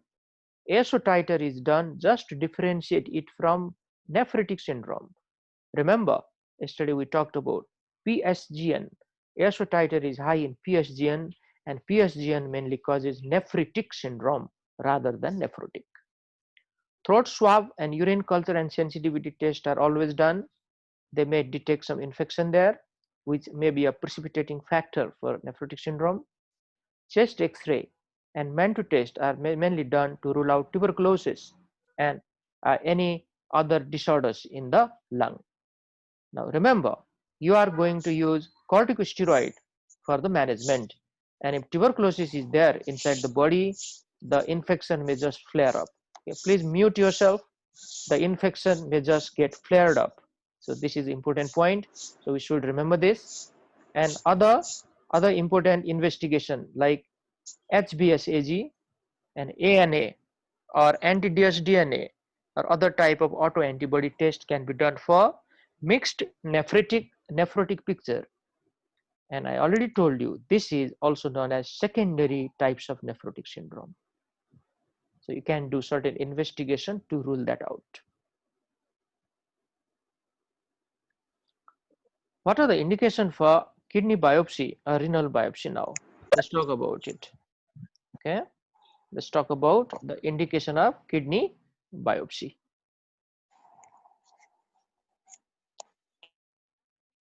Okay, now kidney biopsies are done in children between 1 to 8 years. Okay, or let me explain this from the very beginning here. Now, prior to the few slides I told you, in case of typical symptom and sign, you don't need a kidney biopsy actually. Okay, because in almost 85 to 90% of the time, the nephrotic syndrome is caused by minimal change disease, and it has excellent, a prognosis regarding corticosteroid therapy. So even without kidney biopsy, okay, the typical age group usually 2 to 6 year, but till 1 to 8 year we can go for that for the first episode. But if there are repeated episode, then we think about some complication. Kidney biopsy has to be done. So these are the recommended indications for kidney biopsy. Okay, onset less than 6 months or congenital nephrotic syndrome, we have to prove it by kidney biopsy. And secondary types of nephrotic syndrome, like if there is evidence of mixed nephrotic picture with hypertension or with low C3 or C4 value, there are so many causes, and kidney biopsy is one of the excellent way to confirm what is the cause that is leading nephrotic syndrome here. So these are the recommended indications. Now considered means they are not absolutely necessary for the first time, but probably, okay, if the baby or children or that child is not responding to your treatment or therapy, then it may be considered. Like onset between 6 to 12 months or more than 12 years, persistent hypertension, hematuria or low plasma C3, renal failure for a longer time, and suspected secondary causes of nephrotic syndrome. Okay. You can go for that. It all depends on the pediatricians who are treating the child. If there is a slight amount of doubt, you can always discuss with your colleague, okay, and both of you, agree, then straight away go for kidney biopsy. That's why they are called considered indication. Now, how we manage the case, okay, how we treat the nephrotic syndrome. The first episode, and in case of mild to moderate edema, even OPD treatment is enough. In first episode, most common cause probably is minimal change disease, and in mild to moderate edema, you don't need to even admit the child. Okay, give your treatment and send the child home, but give some necessary counseling when should that child be brought back. Regarding the diet, the balanced diet is advised. It should be adequate in protein and calorie. Means we say normal protein diet is advisable. Okay, normal protein diet, not high, not low. This is a edematous condition, so salt restricted diet should be given. No added salt. Now, what's the role of diuretic in this case? Now remember, this is a case of edema. This is a case of swelling of the body. So we are very, for example, tempted to use diuretic. We just want to flush that excessive fluid out. But we should be very careful regarding one important point here. All that fluid is present in the extravascular compartment, and intravascular compartment may be relatively hypovolemic. So if we give diuretic, that intravascular fluid is, okay, drained from the body, isn't it? It is excreted through urine, and that fluid is intravascular fluid. So there is a high chance of development of hypovolemia if you give strong type of diuretics for a longer time. So we should be very careful to use diuretic in case of nephrotic syndrome. You are going to answer exactly like this, and if some of your senior are using very potent type of diuretic like furosemide continuously or for a longer time in that child who is having nephrotic syndrome, you should remind, okay, the adverse effect of diuretic in that case. This is an important point. But let me talk a bit of practically now. Sometimes what happens, the child's face is very much swollen, the eyes, okay, are even cannot be opened, the child cannot see because of massive edema or swelling. During that type of situation, we can give a trial of a diuretic, but not for a longer time. Diuretics should not be used in case of diarrhea, vomiting or hypovolemia. They further can lead to decreased blood volume. Now, corticosteroid therapy are the most important drugs here. Okay, they are the most important drug. So what we do here, how corticosteroids are given? Let me talk about it.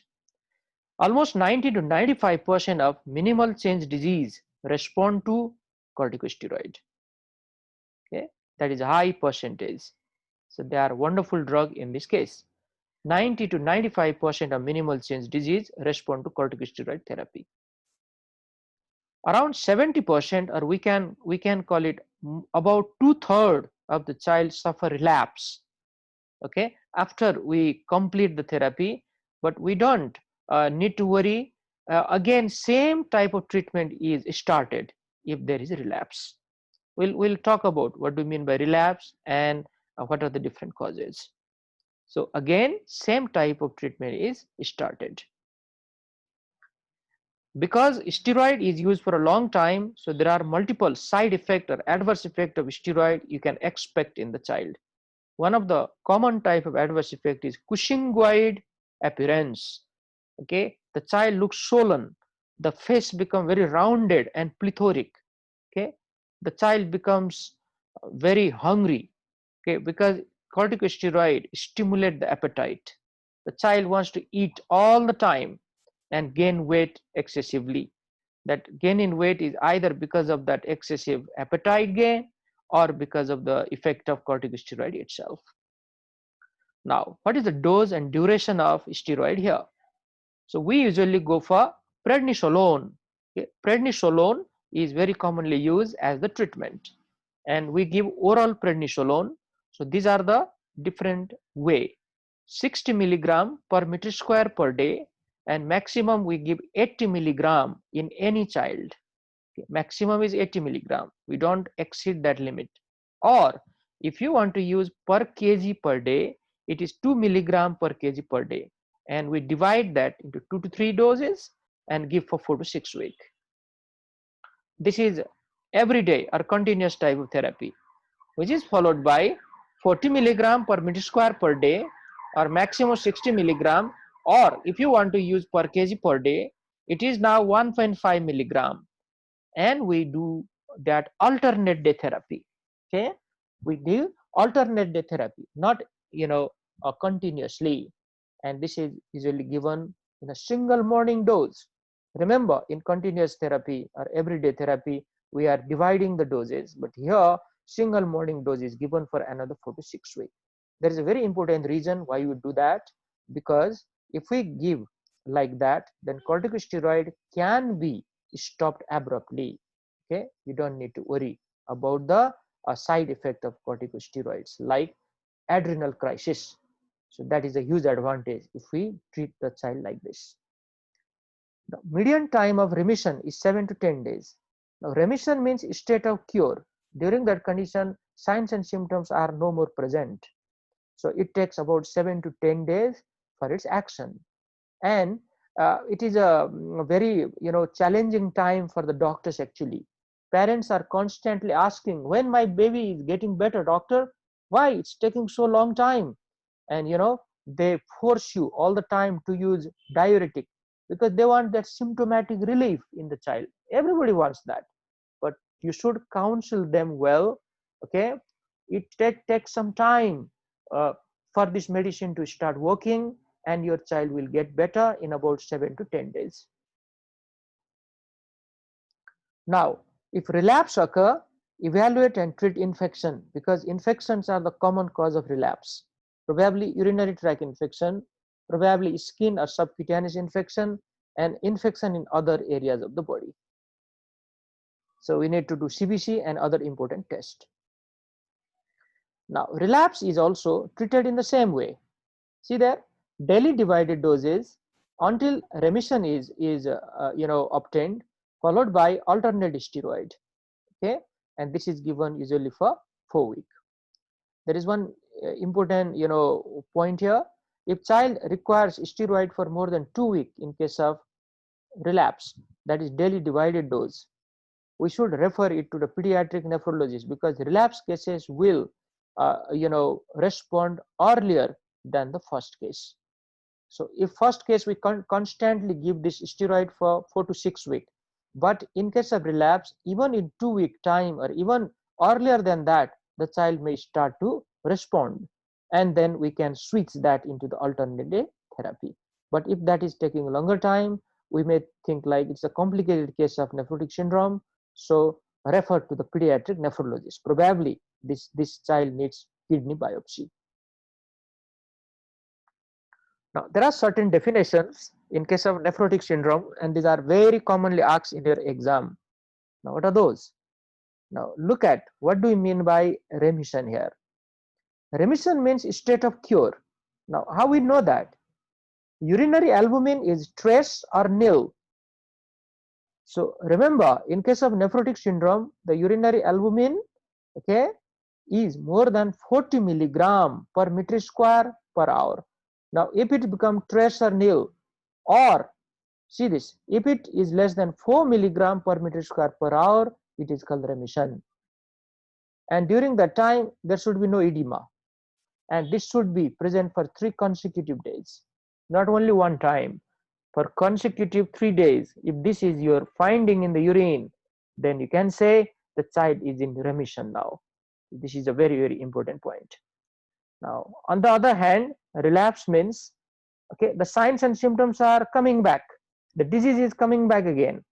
And we know that if there is urinary albumin 2 plus to 3 plus, or proteinuria is in the nephrotic range again for 3 consecutive days, this is known as relapse. Usually edema is also present here. So remission and relapse, quite easy type of definition. What about frequently relapsing nephrotic syndrome now? Frequently relapsing nephrotic syndrome.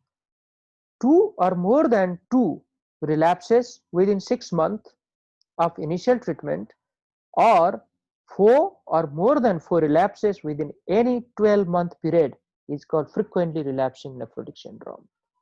Frequently relapsing, okay, the name itself suggests. And this is showing a bit of complicated case of nephrotic syndrome here. Another one is steroid dependent nephrotic syndrome. Now, 2 consecutive relapses as prednisolone is being decreased, or when you switch to alternate day therapy, and that happens within 2 weeks of discontinuation. Now let me make it easier for you. Means the child is dependent on corticosteroid. When you are trying to decrease the dose or stop the corticosteroid, there would be relapse again. Okay, so this is a difficult situation because corticosteroid is a toxic drug. Okay, it has a lot of adverse effect. We cannot give it forever. So 2 consecutive relapse as prednisolone is being decreased, or when you switch it to the alternate day, or within 2 weeks of complete discontinuation, if the disease is coming back, we call it steroid dependent nephrotic syndrome. And one more is steroid resistant nephrotic syndrome, when the child fails to respond to prednisolone within 8 weeks of its use, 4 weeks of everyday therapy and 4 weeks of alternate day therapy. Even after that, if the child doesn't respond, now this has to be the complicated case. And during this situation, if you are treating this child, better to refer it to the consultant, okay, that is pediatric nephrologist. So they will go for kidney biopsy and manage the case appropriately.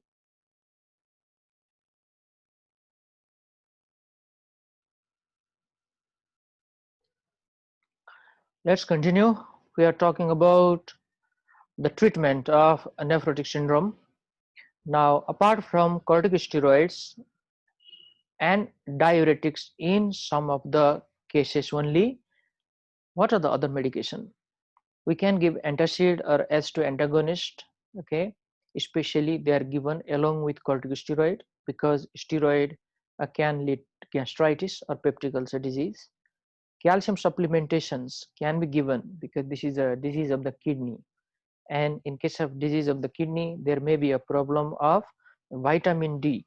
Remember, the active form of vitamin D synthesis occurs in the kidney, so that may be compromised. So calcium supplementation can be provided by some of the doctors, but some other may argue against it, and the argument is in chronic renal failure only usually that happens, not in other cases. So it is a bit controversial, but you can give, there is no harm of giving calcium. Upper GI discomfort, antacid and S2 antagonist again, and long-term steroid, if we give, we need to supplement calcium because there is a chance of bone problem because of steroid, like isn't it, osteoporosis and osteopenia can happen as a result of steroid side effect. So calcium supplementation is not a bad option. Now, what are the complications of nephrotic syndrome? Many of them you already know. Because of the complication, the mortality rate can be there in nephrotic syndrome around 1 to 2%. And one of the commonest type of complication is infection in the body. Now, the infection can occur in multiple areas. We'll talk about that in the next slide. But what are the causes of infection here? Why infection is so common in nephrotic syndrome? There are multiple reasons for that. One, the child with nephrotic syndrome will lose immunoglobulins into the urine. Immunoglobulins are antibody, so there is a chance of extracellular bacterial infection. There is defective cell-mediated immunity as well in case of nephrotic syndrome. Though the exact pathogenesis is still not clear, but we strongly suspect, suspect the role of immunity here. Malnutrition usually occurs in nephrotic syndrome. Edema and ascites are a rich culture media for the bacteria, and they are occurring everywhere. And for the treatment, we are giving corticosteroid, which is an immunosuppressive therapy.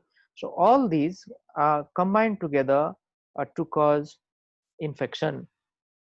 One more thing I like to add here, because of relatively hypovolemic condition, there is decreased blood flow towards the spleen, and spleen cannot filter if our blood is contaminated with some bacteria. That can be another cause of infection. Now, because of the decreased immunity, the clinical findings may be masked in this case, means they are not very clear. And these are the different types of infection. Just have a look here.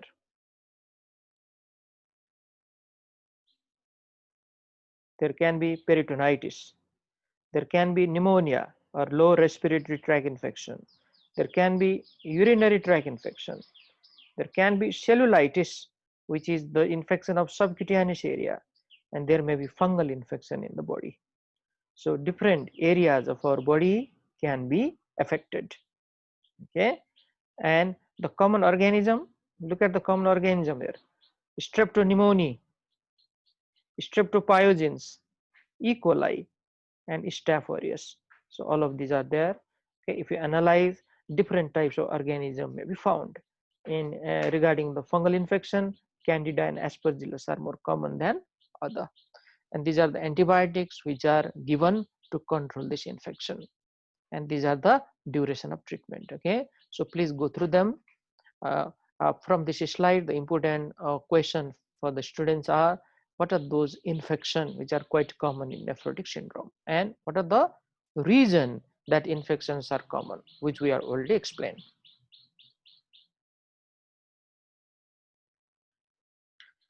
Now, another complications after infection is thromboembolism. Thromboembolism. It has a incidence around 2.2 to 5%, a bit more common. And here, arterial and venous thrombosis can occur in different parts of the body. The common areas are renal vein thrombosis, pulmonary emboli, as a result of deep vein thrombus, which is detached, sagittal sinus thrombosis, thrombosis of the indwelling arterial and venous catheter if we have kept these in the child. So thrombus formation is quite common in case of nephrotic syndrome. Now you should think about why it is so common, and the reasons are: there is an imbalance between prothrombotic factor and anticoagulant factor. Prothrombotic factors are in increased concentration, whereas anticoagulant factors are lacking behind. So there is a clear-cut imbalance which results in thrombus formation. These are the prothrombotic factor. Fibrinogen, fibrinogen is a bit of larger type of protein, so it is not easily getting lost in the urine. Hemoconcentration is very common in nephrotic syndrome because of hypovolemia, and because of relative immobilization, again prothrombotic factors are in increased concentration, whereas antithrombin 3, protein C and protein S, these are naturally occurring anticoagulant in our body. They may be lost in the urine. So there is a clear-cut imbalance resulting in thrombus and then embolus. Now, how to prevent and treat thromboembolism complication in case of nephrotic syndrome? What are we going to do? Don't use diuretics aggressively. Do not use. That's why we are talking all the time. Prompt treatment of dehydration and diarrhea, because it is causing hypovolemia. Hypovolemia is leading to hemoconcentration, and that can simply helping thrombus formation. Limited use of indwelling catheter, because there is a chance of okay, thrombus at the tip of those catheter, early mobilization, okay, because prolonged bedridden patient or prolonged immobilization is a very important risk factor for thrombus formation, treatment of sepsis, and cautious use of anticoagulant. Anticoagulants has to be used here just to prevent the child from the development of thrombus. And remember one thing, heparin use is not done here because antithrombin 3 is getting lost in the urine and heparin acts through antithrombin 3. So rather than heparin, we want to go for warfarin and other type of anticoagulant. What are the other complications apart from those very important two complications? Acute kidney failure or acute renal failure due to hypovolemia can be there. This is like a pre-renal failure. Pulmonary edema because of excessive fluid collection inside the alveoli. Hypothyroidism as a result of decreased thyroid binding globulin which may be lost in the urine. Hypocalcemia, okay, hypocalcemia is can be seen, so many different reasons are there, okay. One is because of vitamin D deficiency. When vitamin D binding protein is lost in the urine, vitamin D is deficient, and during vitamin D deficiency hypocalcemia can occur. 1. 2, prolonged use of corticosteroid can itself lead to hypocalcemic condition. So multiple reasons are there. And third, if this is a chronic type of kidney disease, again that can happen. Growth retardation can occur in chronic kidney disease and along with the use of corticosteroid. It is very common in growing age. Now, how to monitor this child inside the hospital or inside the ward where you are working? What should you do every day? Okay, prolonged treatment with steroid to be watched for its toxicity. All the side effects of corticosteroid should be monitored for, and these are some of the side effects which are highlighted here. Increased appetite, okay, probably it is good in the beginning, but later on a bit of troublesome for the parents. The child is asking food all the time and the child is getting weight, okay, or gaining weight day by day, but still developing a lot of appetite. This is the effect of corticosteroid. Cushing-White feature, okay, because steroid intake is one of the cause for Cushing syndrome, and Cushing-White feature means the face becomes moon shape, it becomes plethoric, okay, and there is a redistribution of fat in the body from the limb towards the trunk. Behavioral change because of the effect of steroid on the brain. Impaired growth, usually there is growth retardation or stunting of the growth. Gastritis or peptic ulcer disease. Salt and water retention leading to edematous condition. Hypertension and bone demineralization. We call it osteopenia or osteoporosis. So these are some of the very important points. You should look for this effect of the corticosteroid. Look for Cushing-White feature and note it. Measurement blood pressure every month. Height and weight every 6 monthly, and even examine eye for cataract development, because cataract and glaucoma are two important adverse effects in the eye of corticosteroid. Cataract and glaucoma. Cataract is opacification of the lens and glaucoma is increased intraocular pressure. Now, regarding the prognosis, okay, if this is caused by minimal change disease, excellent prognosis. There is a chance of relapse, but we don't need to worry that much. Those relapse are also well treated. Okay. Steroid sensitive nephrotic syndrome doesn't develop into chronic renal failure like minimal change disease, but steroid resistant nephrotic syndrome, which is mainly caused by focal segmental glomerulosclerosis, and it has got poorer prognosis. We already talked about that in the beginning of this lecture. Okay, so at the end, these are the questions for you. Please go through those questions, and I like to start another topic in renal system, that is urinary tract infection in the children, and this is the last topic. So let's move further. Now, UTI is very common in children. Okay, UTI is very common in children, especially in girls. It is very common. But there is a bit of interesting, incidence or prevalence data. Okay, now see here, the Prevalence of UTI varies with age. During the first year of life, male to female ratio is 2 to 5 to 1. That means it is more common in male baby during the first year of life. And after that, it is more common in female baby. It is almost 10 times more common in female baby than the male. This is probably explained by some of the congenital anomaly which occurs much more commonly in the male urinary tract than the female. And probably we can diagnose these babies during the time, okay, and well managed. And after that, it is very common in female. There are so many reasons for that. We'll talk about it later. In girls, the first UTI occurs by the age of 5 years, and the peak occurs during infancy and toilet training period. Toilet training occurs from the 3 to 5 to 6 year, isn't it? That's why we do it, and during that time it is very commonly seen, probably because of contamination of the fecal matter near the urethral opening. So these are some of the important points. And in boy, most UTI occur during the first year of life, and UTIs are much more common in uncircumcised boys. Okay, circumcision is protective regarding urinary tract infection, and uncircumcised boy will have higher chance of getting urinary tract infection. Now, what are the etiology? Very easy, point here. Okay.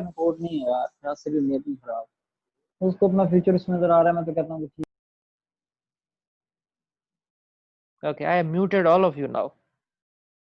So regarding the etiology, E. coli is present in 75 to 90% of the time.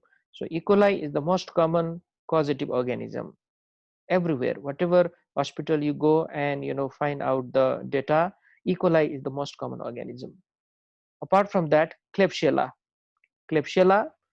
Proteus, okay, these all are gram negatives.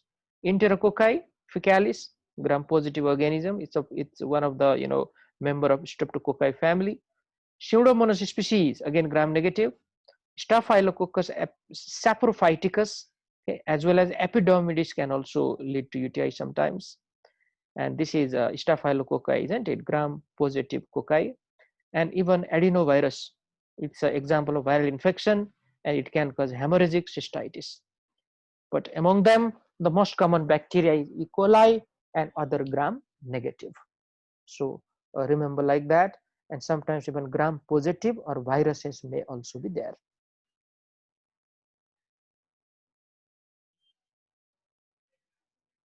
Okay.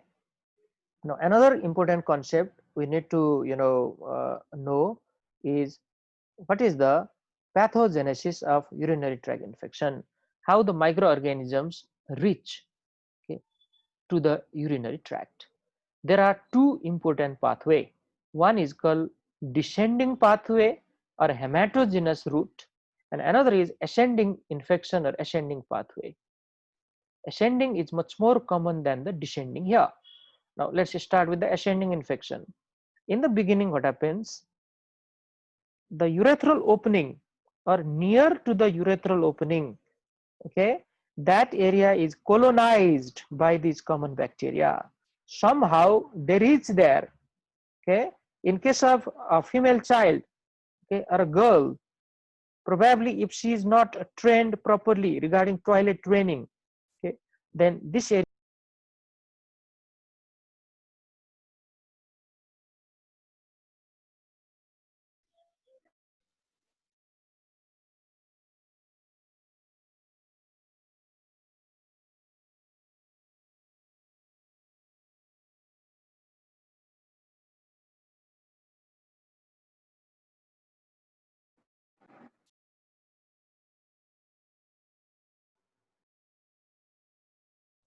Yes, now we are back on track. Okay, so what I was talking about regarding the ascending infection, in the beginning there is colonization near to the urethral opening. Now from there the bacteria will ascend up. First there is the urinary bladder,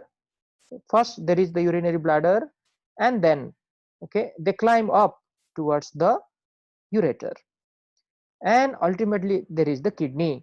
But this process is very easily helped by Vesico-ureteric reflux. If this reflux is there, then only these bacteria can climb up. Otherwise, they cannot climb up, and they can cause infection only in the urinary bladder.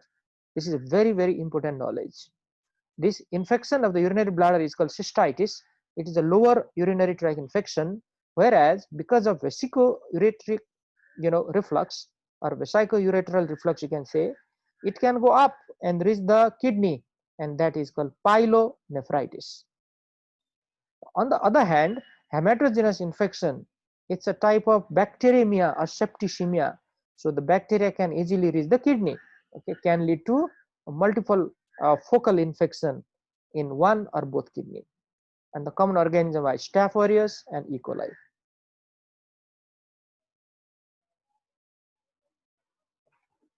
Now, what are the clinical manifestations and classifications of urinary tract infection? Let's talk about that. Now, there are three important forms of urinary tract infection: pyelonephritis, which is upper urinary tract infection. Okay, sorry, pyelonephritis is the upper, cystitis is the lower, and there is third variety known as asymptomatic bacteriuria. There are no signs and symptoms, but still bacteria are present in the urine. Now, this is the important question. If any question comes from this topic, it will be pyelonephritis. So acute pyelonephritis is involvement of the renal parenchyma, means the kidney parenchyma is affected by the infection, okay, and in this condition there is high grade fever, there is severe pain, especially in the flank. That fever occurs with chills and rigor, malaise, nausea and vomiting. These are non-specific feature but can occur, and usually the child can have diarrhea as well, okay, and the newborns and infant, they can present with jaundice, poor feeding, irritability and weight loss. Now, one important knowledge here, especially in newborn and neonate as well as infant, if they have prolonged type of jaundice, we think about some infection in the body, and this is a type of infection which may be happening there, okay. So this may be just one of the presentation in case of very small baby. But two very important presentation, if you ask me, are abdominal pain or flank pain, that is severe type of pain, along with that high grade fever with chills and rigor. These are the typical symptoms of pyelonephritis. Now, pyelonephritis can cause renal damage by causing scar formation inside the kidney, and that is a danger. When that scar is formed, later on the same child, when he becomes or she becomes adult, they can develop hypertension, and hypertension is so common these days all over the world. Probably this is one of the cause of secondary hypertension. Now, on the other hand, what are the clinical features of cystitis? Okay, lower urinary tract infection or inflammation of urinary bladder. This is usually a febrile condition. There is no fever, but some of the typical or common symptoms and signs are burning urination, very important one. Okay, burning urination without fever, no fever, just burning urination. Okay, dysuria is common, difficulty to urinate. Urgency, okay, urgency means they cannot hold it for longer time. Whenever they want to urinate, they immediately need to go for it. Frequency means more often, because of irritation, whatever is happening in the urinary tract. Hematuria, and one important finding during examination is suprapubic tenderness. These are some important points regarding manifestation in cystitis. Cystitis is lower urinary tract infection. Now, the third variety is asymptomatic bacteriuria. Now, what do you mean by that? Presence of significant bacteriuria on two or more specimen in a child with no symptom. Now, there are no symptoms here, that's why it is called asymptomatic, and there is significant bacteriuria. Now, you should understand what do we mean by that, significant bacteriuria. Look at this sentence: colony count of more than 10 to the power 5 per ml of a single species in a midstream clean catch sample is called significant bacteriuria. So what we do, we collect the urine like this, midstream clean catch urine sample, give it to the lab, they will do culture, and if that colony count in the culture plate is more than 10 to the power 5 per ml, it is called significant bacteriuria. This is a definition. This is benign condition, it doesn't cause any renal injury, but we need to diagnose it, asymptomatic bacteriuria, very common in pregnancy. Right now we are talking about pediatric age group, so we do not go into detail regarding pregnancy, but remember asymptomatic bacteriuria is very common during pregnancy. Now we are moving towards the more important part of this topic. What are the natural defense mechanism against urinary tract infection? Washout mechanism is one of them. Okay? Washout mechanism is one of them. This is because of the urinary stream. If urinary stream is good, then it will flush some of the bacteria which are about to colonize on the urinary tract. And the washout mechanism is very proper if we take enough fluid or water. In case of dehydrated condition, this is not very effective. That's why we always advise to drink more water in case of UTI case, or if you want to prevent yourself from urinary tract infection. Another is we need to teach our child to regularly, okay, they must empty the urinary bladder completely, and that should be done regularly. This is important one. This is a habit actually. Another important defense mechanism is a transitional epithelium of the bladder itself, isn't it? It is already there. IgA content, this is IgA, this is a type of antibody, and child's general immune process, definitely this is another natural defense mechanism. If immunodeficiency condition is there, a chance of infection is higher. Now, any breakdown of those defense mechanism can lead to easy urinary tract infection. Like incomplete emptying of the bladder leads to stasis of the urine. Stasis of the urine. Okay. Now that stasis of the urine means urine is collected inside the urinary bladder for a longer duration, and that can easily attract infection.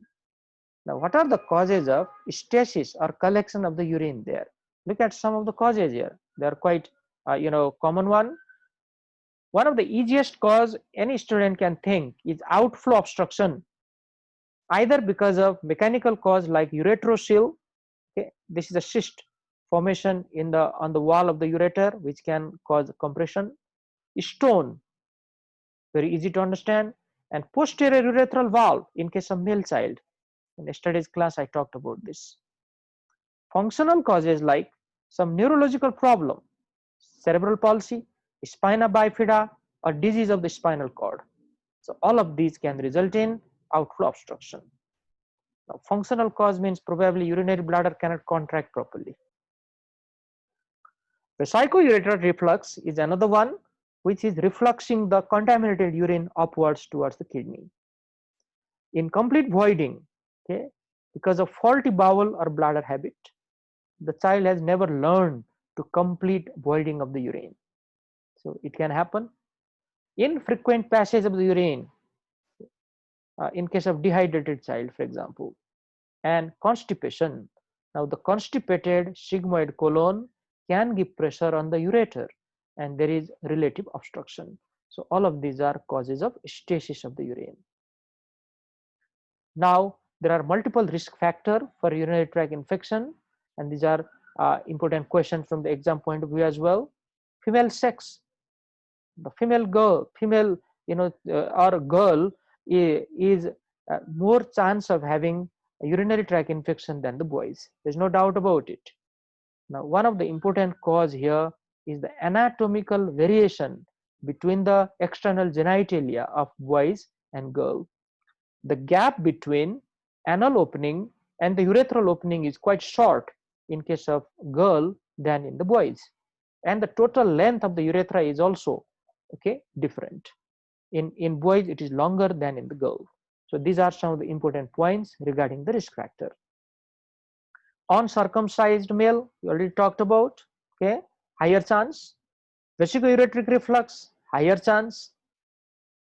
Faulty type of toilet training, higher chance. Voiding dysfunction, there is still some amount of urine collected inside the bladder, it has got higher chance of UTI. Obstructive uropathy, because of stone or any other mass which is blocking the urine flow, of course higher chance. Urethral instrumentation like catheterization or any endoscopic examination, it will introduce the bacteria inside, so definitely higher chance. Wiping from back to front, that is usually done by the girls, many girls, if you do not teach them properly regarding the toilet training, and there is a easy contamination of the urinary tract, so higher chance. Tight clothing or underwear has increased chance of getting UTI. Pinworm infestation, now remember pinworm, can anybody tell me what is the name of pinworm? What is the name of that worm we call? Yes, Yes, sir. yes. Enterobus vermicularis, sir. Exactly, Enterobius vermicularis. Very good, Enterobius vermicularis. It is a quite a itchy type of condition. So during that, itching process or mechanism, there may be contamination near the urethral opening that can happen easily. Constipation, I already told you, the sigmoid colon is full of the stool, which may give pressure to the ureter. That is a common mechanism which is explained in textbook. E. coli, if it is having P type of fimbriae, it can easily attach, okay, on the urinary tract and can cause the infection. Some of the anatomical abnormality like labial adhesion, in case of girl, there is adhesion of the labia majora, it has high chance. And then neuropathic bladder means damage of the spinal cord leading to inability to contract the urinary bladder. Urine is always collected there. These all are risk factor for urinary tract infection. So a good history has to be taken and examination has to be proper. Now, okay, let's diagnose the urinary tract infection. So let's not forget the important point regarding history taking and physical exam. Okay, we have already done that. So what are those lab tests which helps us in the diagnosis? First is urinary examination. Now see here, presence of more than 5 WBC per high power field in centrifuge sample or more than 10 WBC, okay, per cubic millimeter of urine in on-centrifuge sample is diagnostic of UTI.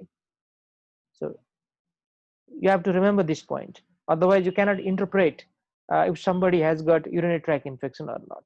Okay, so it is easy for us to remember. Another one, whenever there is suspicion, always send that urine for culture and sensitivity test. Now if E. coli is grown out of that culture, we have got our diagnosis, and then sensitivity test is done to know which antibiotic is working for that. Sometimes there are some practical problems regarding culture, and if 2 or more pathogens are grown from the urine, that means this urine is contaminated, you have not collected the urine properly. Okay, this is one of the important knowledge. Okay. And another one, if it is like that, then please repeat the urine culture if you still think strongly about the urinary tract infection diagnosis. Probably the faulty thing here is collection of the urine, not collected properly. And there are 3 important ways how to collect the urine. Number 1 is clean cath sample, we call it midstream urine collection. Second is catheterization, and third is suprapubic aspiration. Okay. So let me summarize this because we don't have enough time now. So these are the 3 ways by which we collect the urine. Midstream urine, okay, second suprapubic aspiration, and third catheterization. Now hematological examination is another way of diagnosing the case. We can go for WBC count, okay, there may be raised ESR and CRP, in case of pyelonephritis. We can go for blood culture as well, which may be positive in pyelonephritis, but it is negative in cystitis. Now, these are the different method of urine collection in case of confirmation of urinary tract infection diagnosis. Suprapubic aspiration, okay. If any colony count is there, for example, any number of bacteria, if we isolate, that will give us the diagnosis in 99% of the time. Urethral catheterization, we need more than or equal to 50,000 colony forming unit per ml, and the probability of infection is 95% here. And in case of midstream clean catch urine sample, we need to have more than 10 to the power 5 colony forming unit per ml of the urine, and it gives the probability of infection is almost 90 to 95% here. So the best sample is suprapubic aspiration, but it is difficult to obtain, right? It's an invasive procedure. Okay, easiest one is midstream clean catch sample, but we need to be careful if it is contaminated with some other bacteria while collecting the urine. Okay, this is a waste of time. We need to repeat it again. Apart from that, some more investigation for the diagnosis of urinary tract infections are intravenous urography. Intravenous urography, okay, it is mainly done in case of obstructive uropathy, which is very important one. So in obstructive uropathy, we get different ideas there. Number one, how the kidneys are working, and number two, where exactly is the obstruction, and number three, what is the extent of hydronephrosis. Abdominal X-ray can be done if you want to diagnose renal stone. Renal stone are 90% of the time radio opaque. Micturating cystourethography is done for vesico-urethral reflux diagnosis. We'll talk about that in the next slide. Ultrasound is always done in any case of renal disorders. Okay, always. Probably there are associated congenital anomaly of the urinary tract. We can diagnose that very easily. Stones can be diagnosed. Hydronephrosis can be diagnosed. Okay, so this is a good investigation. And nuclear imaging, there are two types, DMSA and DTPA. DMSA scan is dimercaptosuccinic acid scan, and DTPA is diethylene triamine pentaacetic acid scan. Okay, the more important one is DMSA scan here, and it is mainly done in case of pyelonephritis or suspected pyelonephritis to know the extent of renal injury. Now, what are the advantages and disadvantages of MCUG, micturating cystourethography? The advantages are it indicates bladder function, structure of the urinary bladder, capacity and volume of any residual urine, because we are inserting a dye there through the catheter into the urinary bladder and ask the child to void the urine. During that time, the pressure is high inside the urinary bladder, and if VUR is present, okay, that pressure will push that dye up towards the ureter and even may reach the kidney. And you are exactly going to take X-ray at this time so that everything is known very clearly. It can demonstrate VUR and indicates the occurrence and severity of the VUR as well. If both bilateral VUR is there, or if both ureter are hugely dilated and hydronephrosis is also occurring, then this is severe VUR. Disadvantage of MCUG are it involves catheterization, which may be tricky in case of child, okay, and there is gonadal exposure to X-ray. Gonads are exposed to X-ray, and that is not a good thing because some amount of damage of the gonad can be done. These are the MCUG. Okay, now let me explain this for you. See here, this is a urinary bladder, dye is collected here. Okay, here is probably a urethra with catheter, and on one side the dye is going up. This is hydroureter and this is hydronephrosis. So VUR is already causing hydroureter and hydronephrosis on this side. In this case, okay, bilateral damage is done already. There is a huge dilation on this side. Okay, huge dilation. Left side and right side, slight dilation, but it is already involved. And here also on both sides.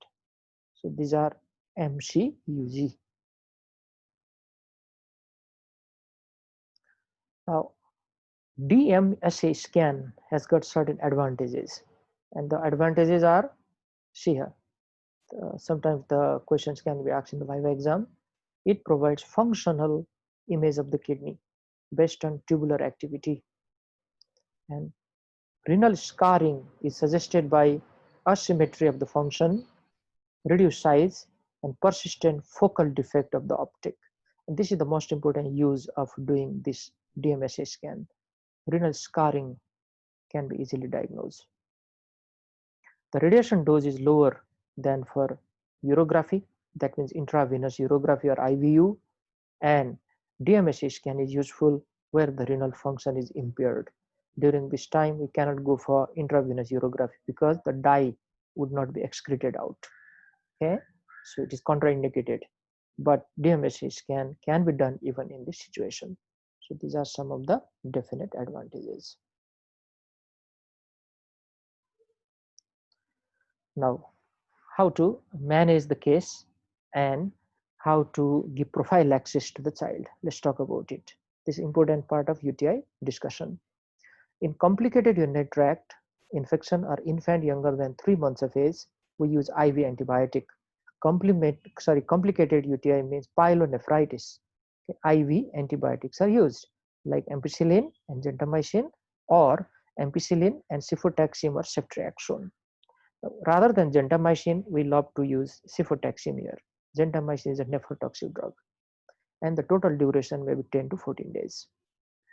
Now remember the use of ampicillin here. These are very young babies, so there may be a chance of listeria, and we cannot rule that out. So ampicillin is preferred. In infant of 3 to 6 months of age, gentamicin may be administered as a single medication, and in older children, ceftriaxone or cefotaxime can be given.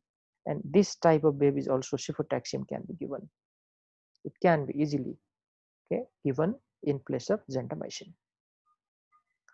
If allergic to cephalosporin, gentamicin can be given, the alternative drug. The parenteral route of therapy is continued until urine culture reports are available and the child is clinically improved and afebrile.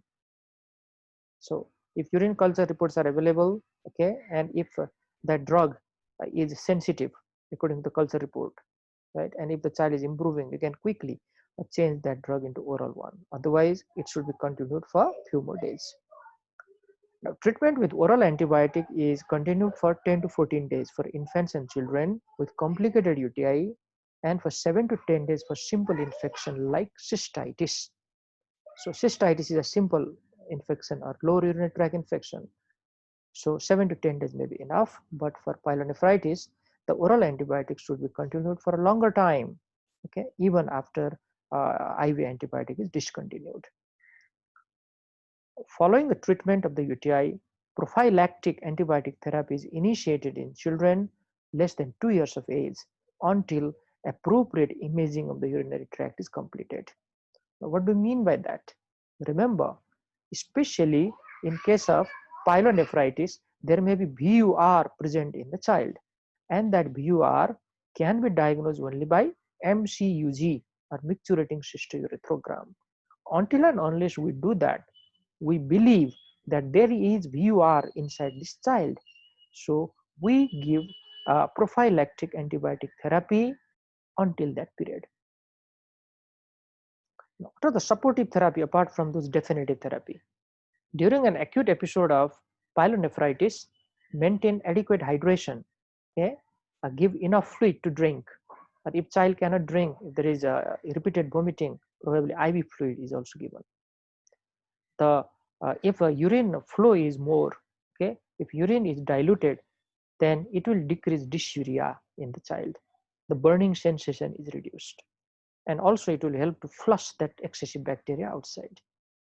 Antipyretics are given in case of fever. Now, what are those drugs which are given for prophylaxis of UTI? Now, see here, cotrimoxazole, nitrofurantoin, and cephalexin. Now, among them, cephalexin is preferred and a safer drug. The side effect profile is very less. Cephalexin, remember, is a first generation cephalosporin. So these are the doses of the medicine, per day, and These are some of the important points. Avoid cotrimoxazole in infant less than 3 months of age and in case of G6PD deficiency. Nitrofurantoin can cause GI upset and it is also avoided in infant less than 3 months of age and in case of G6PD deficiency because it can lead to hemolysis. Also in renal failure or kidney failure, nitrofurantoin is not advisable. Cephalexin is a drug of choice in first 3 to 6 months of life and even later after that, because it has lesser side effect profile. Now, how long we give this antimicrobial prophylaxis? Now see there, it is determined by different thing. If there is no reflux but presence of renal scar, then it is given for 6 months and re-evaluate again.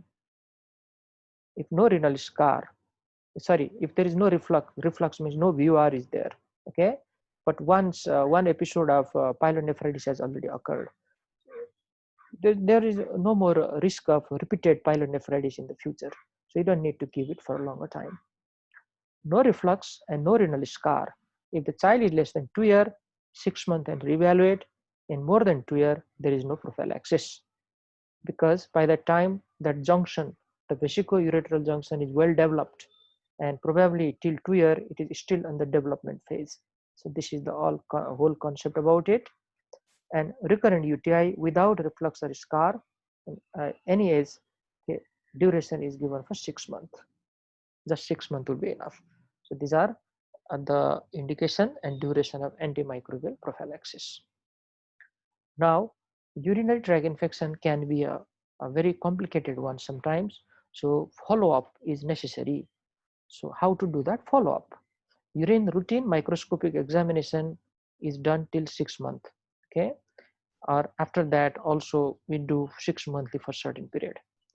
BUN and serum creatinine is examined every year. Urine culture and sensitivity is done if any symptom of UTI again. Ultrasound is done every year and monitor the blood pressure and physical growth time and again, because there is one important risk which we already know. Acute pyelonephritis can cause renal scar, and if there are lots of scar formation in the kidney, that can cause renal failure as well as hypertension. So this type of follow-up are very necessary.